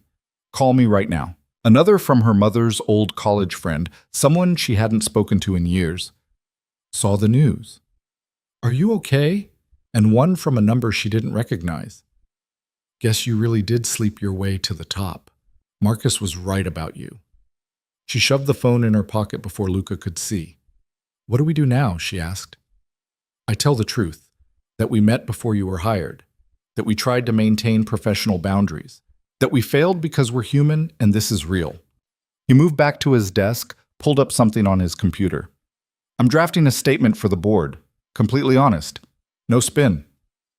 That's career suicide. Maybe.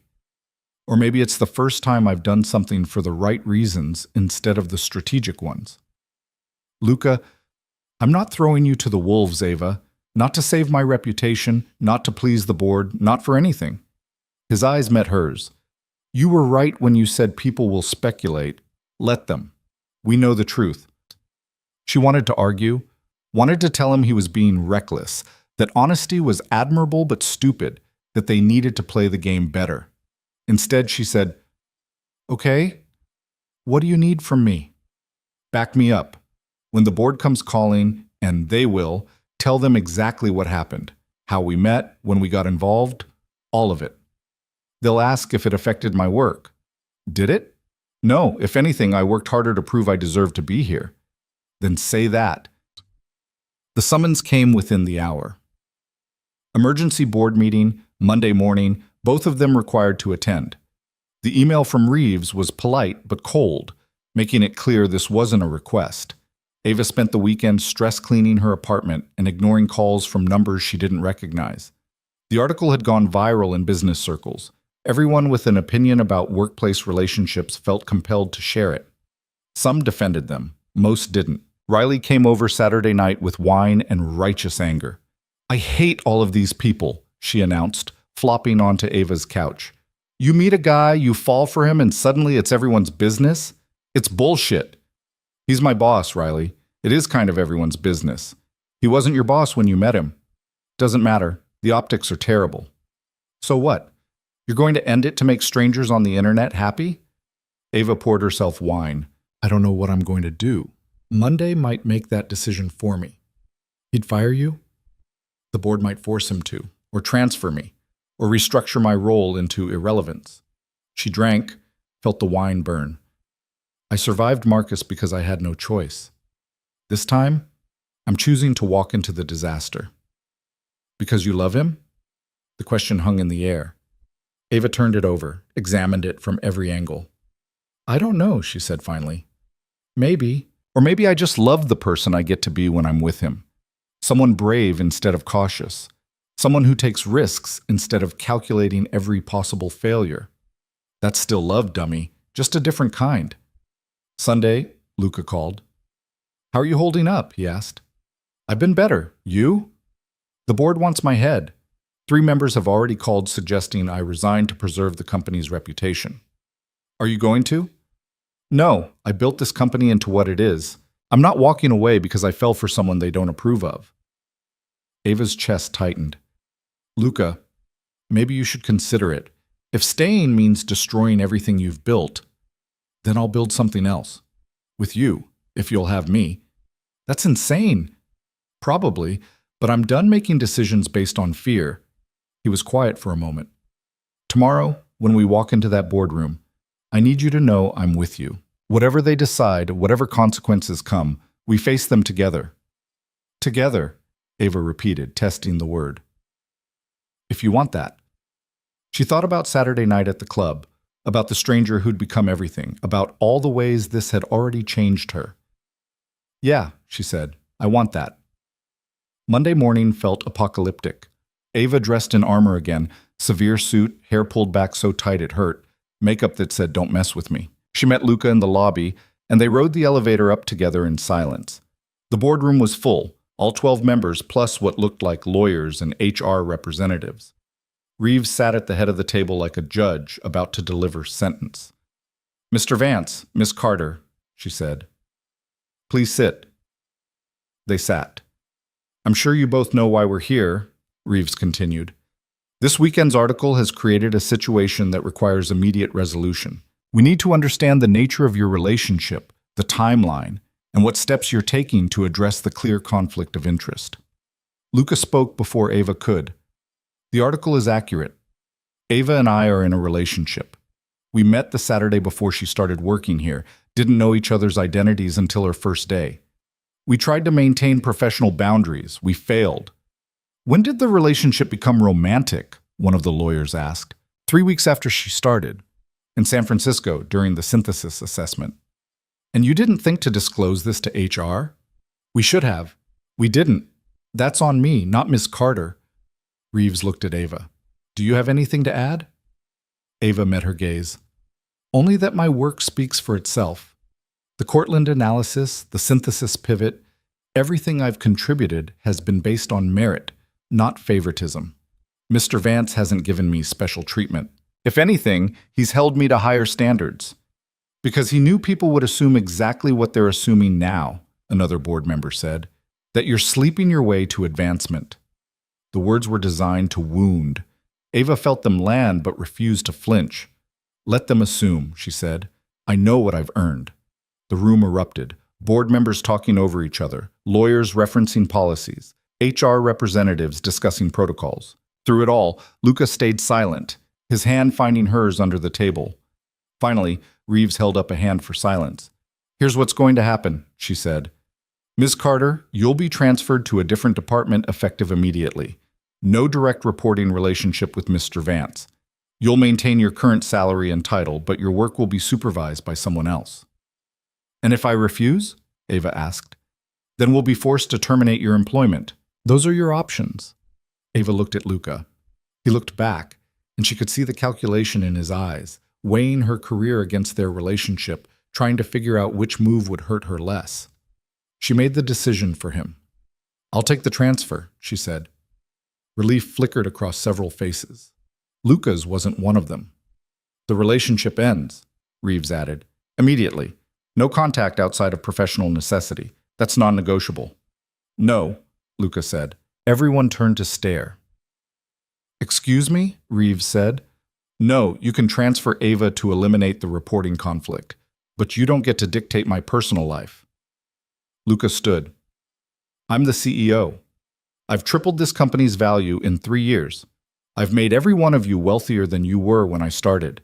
And if you think I'm going to end a relationship that matters to me because you're worried about optics, you're wrong.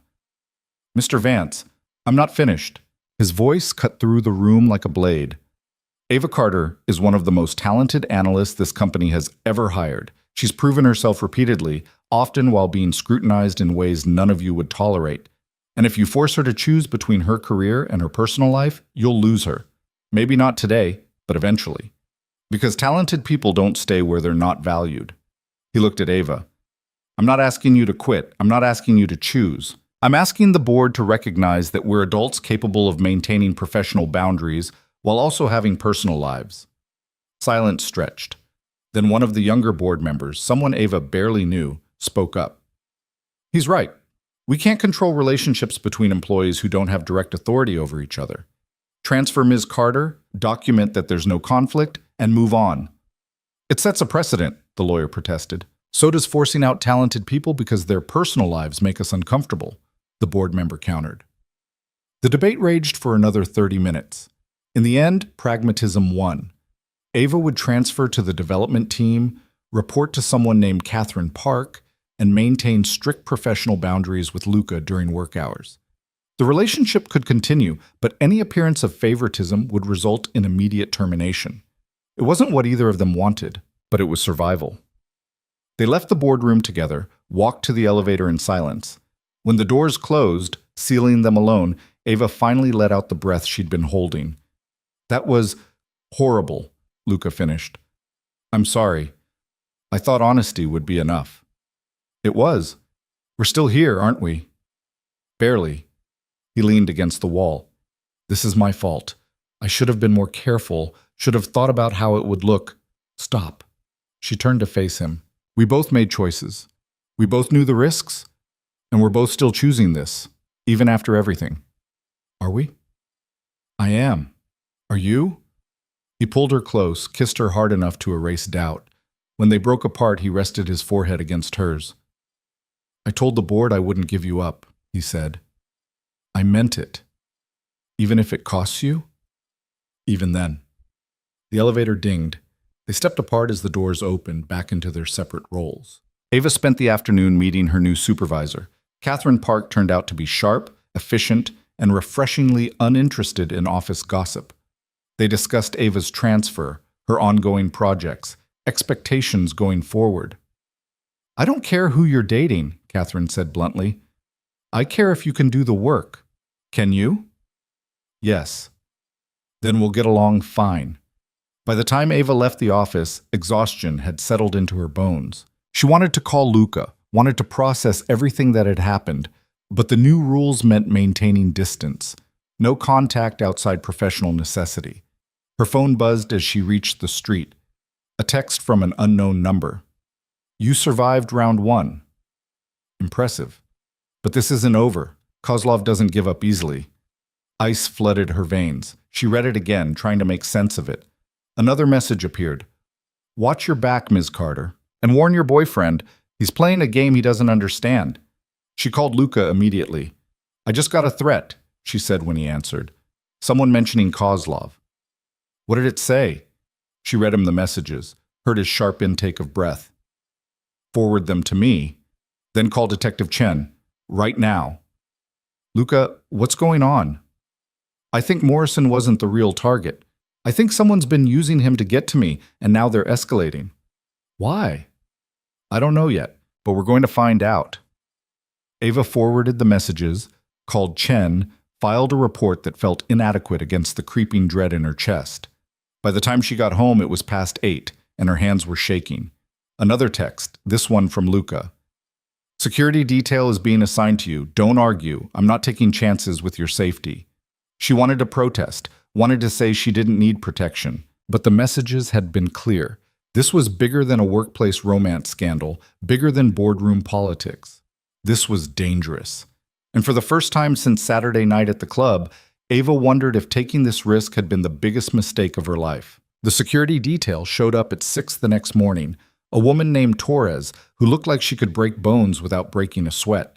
She introduced herself with clinical efficiency, explained protocols, and made it clear she'd be Ava's shadow until the threat was neutralized. This is insane, Ava said to Luca over the phone while Torres checked the hallway outside her apartment. I don't need a bodyguard. Someone threatened you. That makes it non-negotiable. Luca, please. His voice cracked slightly.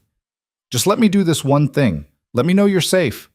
She heard the fear underneath his control and stopped arguing. Okay, but you'd better be taking the same precautions. I have my own detail. We're covered. The next week felt like living in a pressure cooker. Detective Chen called twice for follow-up questions about the texts. The board watched Ava's every move, looking for evidence she was still too close to Luca. Catherine turned out to be a demanding supervisor who expected excellence and didn't tolerate excuses, which was both exhausting and exactly what Ava needed. And through it all, the threat hung over everything like smoke. Luca texted when he could. Nothing romantic, just check-ins disguised as work questions. Are you okay? Did Torres report anything unusual? The subtext was always the same.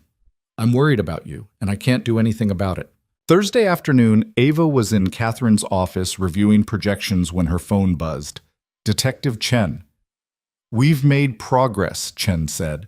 Morrison finally gave up his contact. The middleman he was selling to is definitely connected to Kozlov's network. But here's where it gets interesting. Morrison says he was approached, not the other way around. Someone specifically recruited him to steal information from Vance Industries. Who? He won't say. Claims he's afraid for his life. Chen paused. But we pulled his phone records. 3 calls to a burner number registered to a corporation owned by, you're going to love this, Vincent Kozlov himself. Ava's heart rate spiked. So Kozlov was targeting the company directly. Looks that way, and based on the timeline, this started months before you were hired. Whatever Kozlov wants, you getting involved just complicated his plans. After the call ended, Ava sat staring at nothing while her mind raced. Kozlov had been targeting Vance Industries for months. Morrison had been a pawn, just like she'd been positioned to be a scapegoat. But why? What could Kozlov possibly want that required this much manipulation? She called Luca. We need to talk, in person. My place. 8 o'clock. Torres will bring you.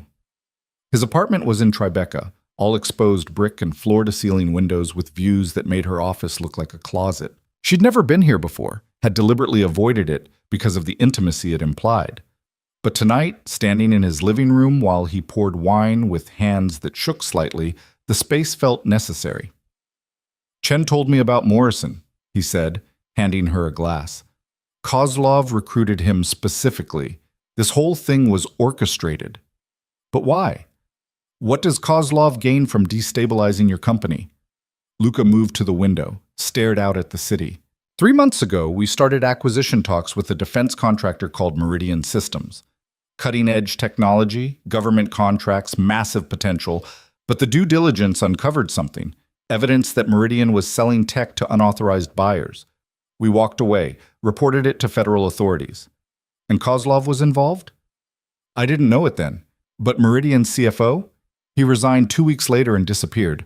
And now I'm wondering if Kozlov was using Meridian to move technology illegally and our investigation threatened his operation. Ava set down her wine. So he's been trying to destroy your company as revenge? Or trying to force me into a position where I'd be desperate enough to reconsider the Meridian deal? Discredit me, destabilize the company, make me look incompetent, then swoop in with a solution that benefits him. That's elaborate. That's Kozlov. He doesn't just want to win, he wants to control the game. Luka turned to face her. And now he's threatening you because you're someone I care about, someone he can use as leverage. The words hung between them. Someone I care about. It wasn't I love you, but it carried the same weight. What do we do? Ava asked. We go on the offensive, stop reacting and start attacking. He pulled out his phone, showed her a document. I've been building a case. Every suspicious transaction, every leaked strategy, every connection between Morrison and Kozlov's network. I'm taking it to the FBI. Will they care? If Kozlov's moving defense technology illegally, they'll care. He set down the phone. But once I file this, things are going to get worse before they get better. Kozlov will know we're coming for him. He'll escalate. Then we'd better be ready. They spent the next hour strategizing, coordinating with Chen, documenting everything they knew, building an airtight case. It felt good to be doing something instead of just surviving attacks. Somewhere around 10, Luka ordered food from a Thai place that delivered late. They ate sitting on his floor, papers spread around them like a war room. Can I ask you something? Ava said, setting down her pad thai. Always. That first night, at the club. If you'd known how complicated this would get, would you still have approached me? Luka considered this, took his time answering. Honestly, I don't know. Part of me wants to say yes, that you were worth any complication. But the truth is, I've spent my whole life making calculated decisions, avoiding risk, building walls to protect myself. And you made me want to tear all of that down. Is that good or bad? It's terrifying, but maybe that's the point. Maybe the things worth having are supposed to scare you. She reached for his hand. I'm scared all the time. Of losing this job, of being wrong about you, of Kozlov, of everything falling apart. But I'm more scared of going back to who I was before. Someone who played it safe and still got burned. We're a disaster, aren't we? The best kind. He kissed her, and for a few minutes they let everything else disappear. When they pulled apart, Ava rested her forehead against his. What happens after we take down Kozlov? She asked. Assuming we survive this? I don't know. The board's still watching us. Your transfer was barely enough to satisfy them, and even without external threats, we're still... He gestured between them. This, whatever this is, does it need a label? Maybe not, but it needs a future, some version of forward that isn't just surviving the next crisis. Ava thought about that, about futures and plans, and the difference between reacting and choosing. I want normal, she said, not perfect, not some fairy tale, just normal. Dinner without checking over our shoulders, weekends without emergency board meetings, a relationship that isn't defined by constant crisis. That sounds impossible. Probably, but I'm choosing to want it anyway. Luka's smile was soft, genuine. Okay, then let's survive this and we'll figure out normal together. Friday morning, Luka filed the FBI report. By noon, agents were conducting interviews. By evening, the news had broken.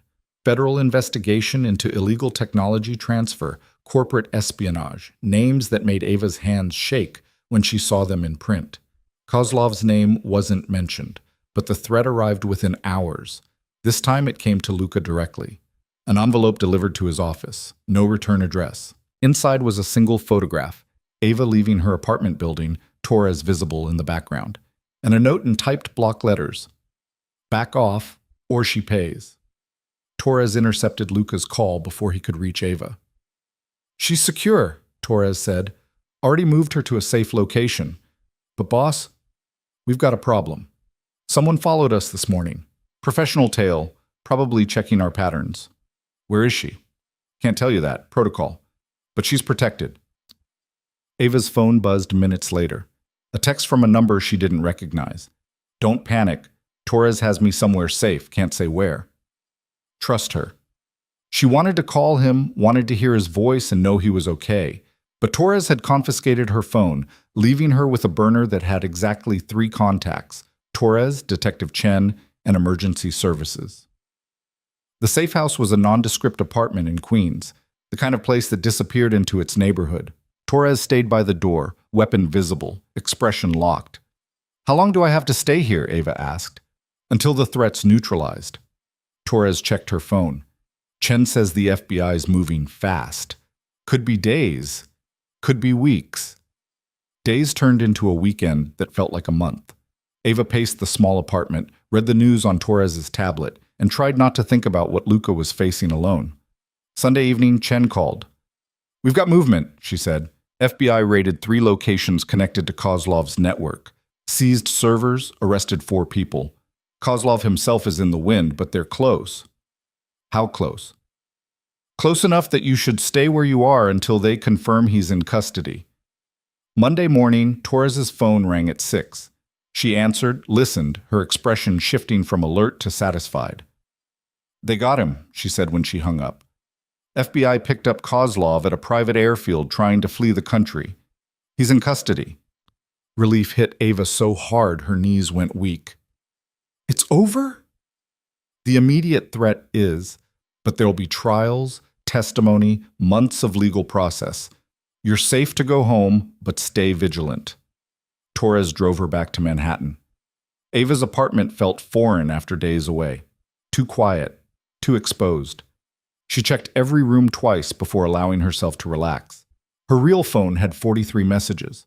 Most were from Luca, growing increasingly worried as the weekend progressed. The most recent was from an hour ago. Chen says Kozlov's in custody, thank God. I need to see you. She texted back, your place or mine? Yours. 20 minutes. He showed up in 19 looking like he hadn't slept since Friday. The moment her door closed behind him, he pulled her into a hug so tight she could barely breathe. I thought, his voice cracked. When I saw that photo, I thought I'd put you in danger for nothing. That choosing this, choosing us, was going to get you killed. I'm okay. Torres is terrifying but effective. I can't do this again. He pulled back enough to look at her. I can't spend another weekend not knowing if you're safe. If we're safe. Something has to change. What do you want to change? Everything. Nothing. I don't know. He ran his hands through his hair. The board's calling an emergency meeting tomorrow. They want to discuss the FBI investigation, the media coverage, how it affects the company, and they're going to ask about us again. What are you going to tell them? The truth. That you had nothing to do with any of this. That the threats against you were because of me, not because of anything you did. That you've been a target from the beginning and you still showed up, still did your job, still... He stopped. Still stayed when you had every reason to run. Ava touched his face. I'm not running. You should. This is only going to get more complicated. Trials, testimony, press coverage. Your name's going to be attached to this mess for months. Then I'll deal with it. Same way I dealt with Marcus. Same way I've dealt with everything else. Why? The question came out desperate. Why are you willing to go through this? Because for the first time in my life, I'm choosing what I want instead of what's safe. And what I want is this, you, us, whatever disaster we're building together. She managed a smile. Also because I'm stubborn, and I refuse to let Kozlov win. He kissed her then, and it felt different than before. Not desperate or rushed, but certain. Like they'd finally stopped fighting something inevitable. The board meeting Tuesday morning was exactly as unpleasant as expected. Reeves led with accusations disguised as concerns. Had Luca's relationship with Ava compromised his judgment? Had his pursuit of Kozlov put the company at unnecessary risk? Did he plan to continue behaviors that invited federal investigations? Luca listened to all of it with barely restrained fury. When they finally let him speak, his voice was ice. Vincent Kozlov targeted this company because we refused to participate in illegal activity. He recruited Morrison, leaked our strategies, and threatened Ms. Carter because we chose ethics over profit. And you're asking if I regret that choice? We're asking if you're fit to lead, one of the board members said bluntly. Then take a vote, right now. Do I have your confidence or not? The room went silent. Reeves looked around the table, seemed to calculate political wins. We're not calling for your resignation, she said finally, but we are requiring additional oversight. All major acquisitions will require board approval before proceeding, monthly reviews of department operations. And, she looked at Ava, Ms. Carter will remain in her transferred position indefinitely. No reassignment back to your direct supervision. It wasn't a win, but it was survival. After the meeting, Luca found Ava in Catherine's office. Walk with me, he said. They took the elevator to the ground floor, stepped out into the October afternoon. Fall had fully arrived, turning the city gold and red. I'm tired, Luca said as they walked. Of fighting boards, fighting threats, fighting for the right to just exist without constant scrutiny. Welcome to my world. How do you do it? How do you keep going when everything's constantly on fire? Ava thought about the question, about the year she'd survived and the person it had made her. You find something worth protecting, she said, and you decide that getting burned is better than giving up what matters. It's not noble or smart. It's just the only way forward that doesn't feel like dying. Is that what this is? Worth protecting? I think so, or maybe I'm just too stubborn to admit when I should quit. He laughed, surprising both of them.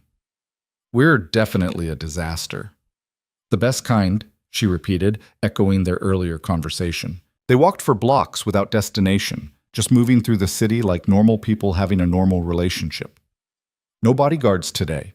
Torres had been reassigned now that Kozlov was in custody. No crisis, no board meeting, just this. Eventually, they ended up at the waterfront, watching boats cut through the river while the afternoon light turned everything amber. I've been thinking, Luca said, about what happens next, after the trials, after the press coverage dies down, after we're not constantly in survival mode. What about it? I want to do this right, not sneaking around, not justifying our existence to boards, not apologizing for wanting something real, just us figuring out what that looks like. That sounds terrifying. It does. But I'm asking anyway. He turned to face her fully. Ava Carter, who I met on the worst night of your year and the best night of mine, who survived betrayal and threats and my disaster of a company with more grace than I deserved. Will you take a chance on figuring out what normal looks like together? She wanted to joke, to deflect with sarcasm, or point out all the ways this could still implode. But looking at him, at this man who'd fought for her when he didn't have to, who'd risked his empire rather than sacrifice what they'd built, she found she didn't want to hide behind humor. Yes, she said simply. Let's be reckless one more time. His smile was sunlight. One more time might turn into a habit. I'm counting on it. They kissed there by the water, and Ava felt something shift inside her. Not the desperate urgency of their early days or the fear-laced passion of surviving threats, just contentment. The knowledge that she'd taken the biggest risk of her life and somehow, impossibly, it was working. The trials took 6 months. Ava testified twice, confirming Morrison's timeline and the threats she'd received. Kozlov was sentenced to 15 years for corporate espionage, illegal technology transfer, and conspiracy. The company Morrison had worked with got dismantled, its executives facing their own charges. Through it all, Ava kept working. Catherine turned out to be an exceptional mentor, pushing Ava toward projects that showcased her strategic thinking. By spring, she'd led 3 successful acquisitions and earned a reputation independent of Luca's influence. They kept their relationship quiet, but stopped hiding it. Dinners at restaurants where they might be seen. Weekends at the lake house. Slowly building something that felt less like surviving and more like living. Riley approved with characteristic bluntness. You're less of a disaster than usual. I'm proud of you. The board learned to tolerate their relationship, helped by the fact that Ava's transferred position was thriving and Luca's leadership had stabilized after Kozlov's arrest. Reeves even offered grudging respect when Ava's team closed a deal that earned the company substantial profit. "You've proven yourself," she told Ava during a quarterly review. "Whatever concerns we had initially, your work speaks louder." It wasn't an apology, but it was acknowledgement. Summer arrived with heat that made the city shimmer. Ava and Luca escaped to the lake house for a long weekend, falling into the easy rhythm they'd discovered there a year ago. Saturday evening, sitting on the dock watching sunset paint the sky, Luca said, "I have a question. Should I be worried?" "Maybe." He reached into his pocket, pulled out a small box. Ava's heart stopped. "Before you panic," he said, opening it to reveal a simple ring. "This isn't a proposal. Not yet. This is a promise that when I do ask, and I will ask, I want you to believe I mean it. That this isn't about crisis or adrenaline or convincing ourselves we can survive anything. This is about choosing you on a boring Tuesday when nothing's on fire and we're just two people who decided to build something together." She looked at the ring, looked at him, felt tears she wasn't expecting. "When you do ask," she said carefully, "I want to be ready. I want to know that I'm saying yes because it's right, not because we've gotten good at surviving disasters together." "So not yet?" "Not yet, but ask me again when we've had a whole year of normal, when we've learned how to be us without constant crisis, when I know for sure that this works in ordinary time, not just in emergency mode." Luca closed the box, slipped it back in his pocket. "That's fair. I can wait for certain." "You're not disappointed?" "I'm relieved, because it means you're taking this seriously, taking us seriously." He pulled her close. "I don't need you to say yes today. I just needed you to know I'm planning to ask." They sat there as darkness fell, comfortable in the silence and the certainty that they'd get there eventually. The year that followed was everything Ava had asked for. Normal. Beautifully, impossibly normal. They learned each other in quiet ways, how Luca got aggressively tidy when stressed, how Ava needed silence in the mornings before she could be human. They fought about stupid things like whose turn it was to buy groceries, and important things like how much of themselves to sacrifice for careers that demanded everything. They learned that love wasn't just surviving crisis together. It was choosing each other on boring Tuesdays, showing up when it would be easier to walk away, building something real from the wreckage of everything that had tried to destroy them. Ava got promoted, leading her own team independent of Luca's department. The whispers about favoritism faded as her results spoke for themselves. She even heard someone describe her as brilliant without adding for someone with her history. Luca started delegating more, learning to trust his team instead of controlling everything himself. The board relaxed their oversight after 8 consecutive profitable quarters. He even started leaving the office by 7 some nights, revolutionary for someone who'd once lived there. They went back to the club where it started exactly 1 year after that first night. It looked smaller than Ava remembered, less overwhelming, just a place where strangers danced and made decisions they might regret later. "Want to dance?" Luca asked. "Why not? Worked out pretty well last time." On the dance floor, surrounded by people who had no idea who they were, Ava felt the weight of the year settle into something like peace. They'd survived everything: betrayal, threats, boardrooms, public scrutiny, and somehow they'd come out the other side still wanting this. Later, on the same mezzanine where they'd first really talked, Luca pulled out the ring box again. "It's been a year," he said. "A whole year of normal. Boring Tuesdays, grocery shopping, arguments about nothing. We've learned how to be us without crisis forcing us together. So I'm asking now, when nothing's on fire and we're just two people who've decided to keep choosing each other." He opened the box. The ring caught the light. "Ava Carter, will you marry me? Not because we survived something, but because I want to build something. Not someday, but starting right now." Ava looked at him. This man who'd gone from stranger to disaster to partner, who'd fought for her when he didn't have to, who'd learned how to be human alongside her. "Yes," she said, and meant it with every part of herself. "Let's keep being reckless together." He slid the ring onto her finger, kissed her while the club pulsed below them. And for once, Ava didn't think about consequences or risks or all the ways this could fall apart. She just thought, this is what choosing feels like. This is what it means to live instead of just survive.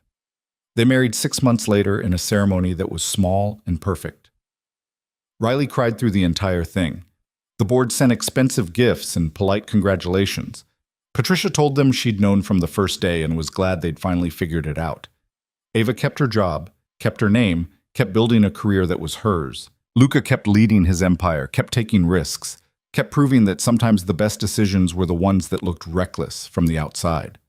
They fought sometimes, about work-life balance, about whose career took priority when conflicts arose, about whether they'd ever be able to fully separate their professional and personal lives.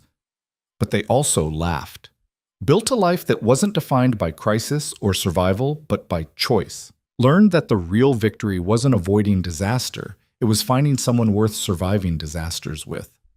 5 years later, sitting in the lake house while their daughter napped upstairs and rain pattered against the windows, Ava thought about that first night, about the stranger who'd seen her, the kiss that felt like both warning and promise, the reckless decision to stop fighting what she wanted. Regrets? Luca asked, reading her mind like he'd learned to do. Not even close. Good. Me neither.